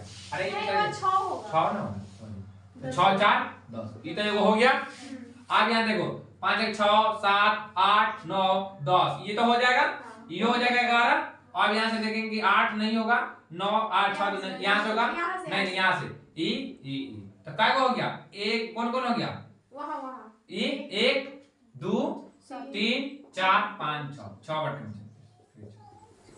देख रहा है। ज्यादातर में 6 आ रहा है, एक बटे में 6 दिमाग लगाना है, इसीलिए क्या होता है ज्यादा सब मार देता है 1 बटे 6 सही है जाता है। तो ध्यान से देखेंगे पहले जब 2 नंबर क्वेश्चन है तो संभव परिणाम लिखो, तब जो आराम से बन जाएगा। क्वेश्चनों क्वेश्चन पूछेगा तो बन जाएगा, है कि नहीं है। आसान है। अब तुमको कहा है कि दोनों का जोड़ 6 से कम आने की इफेक्ट है, तो जोड़ इतना एक पहला हो जाएगा, ये 6 से कम में आएगा, ये 6 से कम आएगा, ये 6 से कम आएगा, ये 6 से कम आएगा, ये तो 6 आ गया, नहीं होगा, इतने तक ले हो गया। फिर यहीं पर ये 6 से कम आएगा, ये 6 से कम आएगा, ये 6 से कम आएगा, ज्यादा आ गया 6 आ जाएगा, तो सेम संख्या से हम जोड़ नहीं सकते हैं, फिर वही वाला बात हो जाएगा। कोई दिक्कत इस बात में? आसान, कोई दिक्कत है नहीं ना? तो यही दो को मेन आता है। ताश वाला तो समझ ताश में कुल कितना पत्ता? 52 है ना, सब 13 को रहता है, 13 को मतलब देखो लाल 2 को रहते हैं, समझना तो ताशों थोड़ा समझ लेना। देखो सिखाइए ताश सिखाते हैं, चोरे को उनको लगता है केस कर देगा, जुआ से आता है। देखो देखो 2 को जो होता है, देखो 13 को सिया, 13 को लाल पान, 13 को ठीकरी, ठीकरी को ईंट कहता है, ठीकरी या ईंट क्या कहता है? ईंट, जैसे ईंट का कार का होता है ना ईंट, तो इसलिए ईंट कहता है। और लाल पान हो गया, चिड़िया हो गया, चिड़िया 13 को एक का नहीं समझ रहे। सिया और चिड़िया एक रंग का होता है, काला रंग का है। किस रंग का? काला रंग का। सिया और एक का काला रंग का। और ईंट ईंट देखता है तो लाल रहता है थोड़ा, और लाल पान खाता है तो मूल वाल लाले ना हो जाता है, याद है दूसरा लाल। तो याद करें जो जजवारी जो वन जजवारी दोनों के जो लाल रहता है तो देखते जाता है, लाल से लाल पान बोलता है तो लाल नहीं आगे हो ये तो देखते दो को लाल टाइम पास नहीं कर। तो अगर सीधे पूछ दिए कि ताश की गड्डी में से कोई भी एक गड्डी जो एक पत्ता अदृश्य निकाला जाता है, उसके लाल होने की प्रक्रिया क्या हो जाएगा? तो लाल कितना है? 13 दूना 26, बटे में कुल पत्ता कितना है? 52, एक बटे में 2 हो गया। लेकिन ऐसे पूछा, लेकिन कह दिया कि तुमको ठीकरी का पत्ता निकालने की प्रक्रिया, तो यहाँ ईंट की, तो ईंट कितना है? 13, कुल कितना है? 52, 13 चौका 52, एक बटे में हो गया। कोई दिक्कत है? लेकिन अब यहाँ समझिए, तो सामान्य बात हो गया। आज सीधे काला निकालने की प्रक्रिया क्या हो जाएगा? वही 26 बटे में 52, कितना हो जाएगा? एक बटे में 2। में सके है ना। फिर आगे देखो, अगर काला में फिर कह दिया कि तुमको देखो काला की बादशाह निकलने, अच्छा बादशाह वाला भी समझाते हैं, ठीक है दूसरा वाला। अब ये वाला हो गया लाल कौन है, ये वाला कौन है? सब में क्या होता है? ये वो इक्का होता है, अहो में इक्का, अहो में इक्का, अहो में इक्का, अहो में इक्का। तो ये देखो सिया का एक कड़िया तो कड़िया रंग का होगा ना, यो कड़िया तो कड़िया रंग का होगा, ये दोनों लाल रंग का हो गया। देखो पास टाइम मत कराई लास्ट है। देखो ये एक का सब में एक का हो गया, तो देखो 2 को चिड़िया का काला रंग का, तो 2 को काला रंग का एक का होगा। तो कह दिया तुमको एक जो है ना, इसको कहा था बादशाह, ठीक है, या तूर का इक्का। तूर का इक्का मतलब सबसे इक्का जो ज्यादा ताकतवर होता है ना, इसको इसके सिया के इक्का होता है, ठीक है। इस बात को तो मेन इक्का एक तरह से ये हो गया, सिया का है सीधे कह दिया कि तुमको तूर का इक्का प्राप्त होने की करना है। तूर के इक्का क्यों हो गया ना, मेन एक बादशाह वाला एक तरह से इक्का जो सब ताकतवर वाला, एक बटे में 52 हो जाए, ठीक है। लेकिन वैसे पूछता नहीं, ठीक है, कल एक बच्चा जुआरी फ्राई तो पूरा ऐसे कर दिया, ठीक है।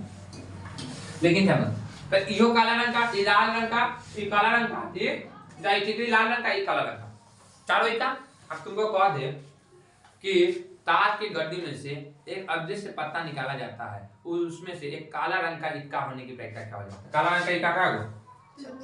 26 को है 26 देखो 13 इक्का क्या को है? इक्का एक है सर। आई में वो काला रंग का इक्का, आई में वो काला रंग का इक्का, तो दुइये को काला रंग का इक्का ना हुआ, संभव है दोनों में से एक को निकलेगा ना। तो 2 बटे में कुल परिणाम 52 हो गया, 52 बटे में 1 बटे में 26। सर जी नहीं देख तो देखो काला रंग का आएगा नहीं में, देखो आप यहाँ समझो, ये देख इक्का के बाद आता है बादशाह, बसा, तो यूं में बादशाह, ओ में बादशाह, ओ में बादशाह, ओ में बादशाह, जो जय को रंग है ना, रंग सेम है ना। बादशाह के बाद आता है बेगम, बेगम यानी लड़की वाला, बेगम या मतलब मेम का होता है, बेगी या बेगम।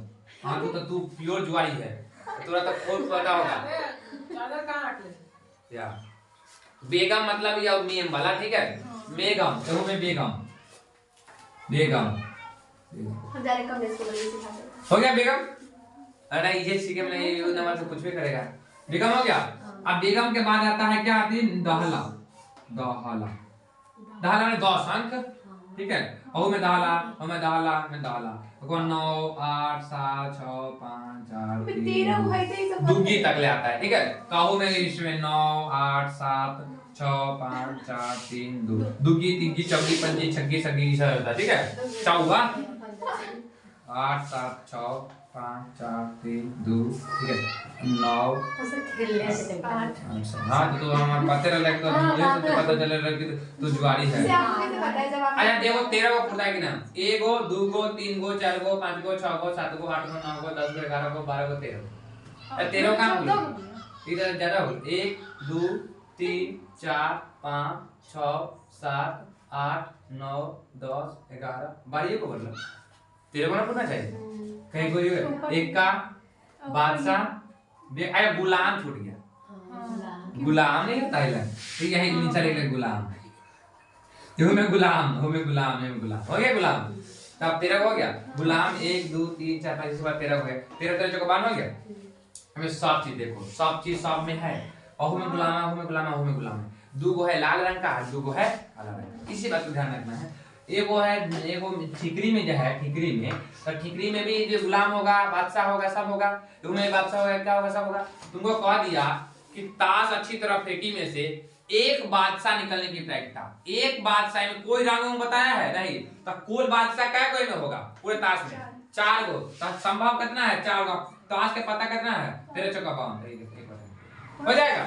एगो बादशाह ही हो गया एगो 2 3 4 गो बादशाह है उसी प्रकार कोई चारों में कोई भी एगो बेगम निकलने की प्रायिकता 1/4 कोई भी गुलाम निकलने की प्रायिकता 1/4 कुछ में से एका निकलने की प्रायिकता 1/4 लेकिन कह दिया कि सियाग का गुलाम निकलने की प्रायिकता बोले ए सियाग का गुलाम तो सियाग का गुलाम एक ही है ना सियाग वाला सियाग का गुलाम 1/52 समझ रहे बात को इस प्रकार समझना है। कोई दिक्कत है इसको समझने में तो पूछ सकती है राइट ना आसान क्वेश्चन है। अब अतने ना समझिए इसको पूछिएगा चाहे नहीं पूछिएगा हिला 1 नंबर के लिए लगते नहीं मेहनत बनेगा तो नहीं समझ आता तो नहीं बनाना बने समझ आता तो बनाना। ऑब्जेक्टिव का क्वेश्चन है तो उतना क्या दिमाग लगाना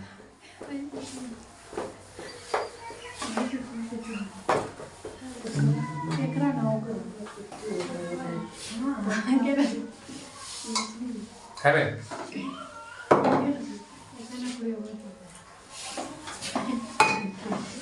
अच्छा कोई दिक्कत है समझने में दिक्कत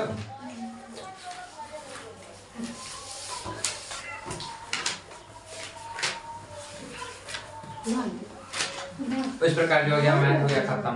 मैथ में आपको कोई दिक्कत है परेशानी है तो पूछ सकते हैं हम है तुम्हारा कोई दिक्कत है परेशानी है क्या परेशानी बोलना इस प्रकार आपको क्वेश्चन हो गया खत्म।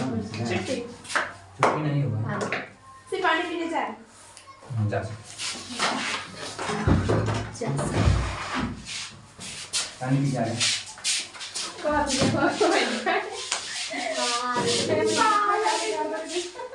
क्या है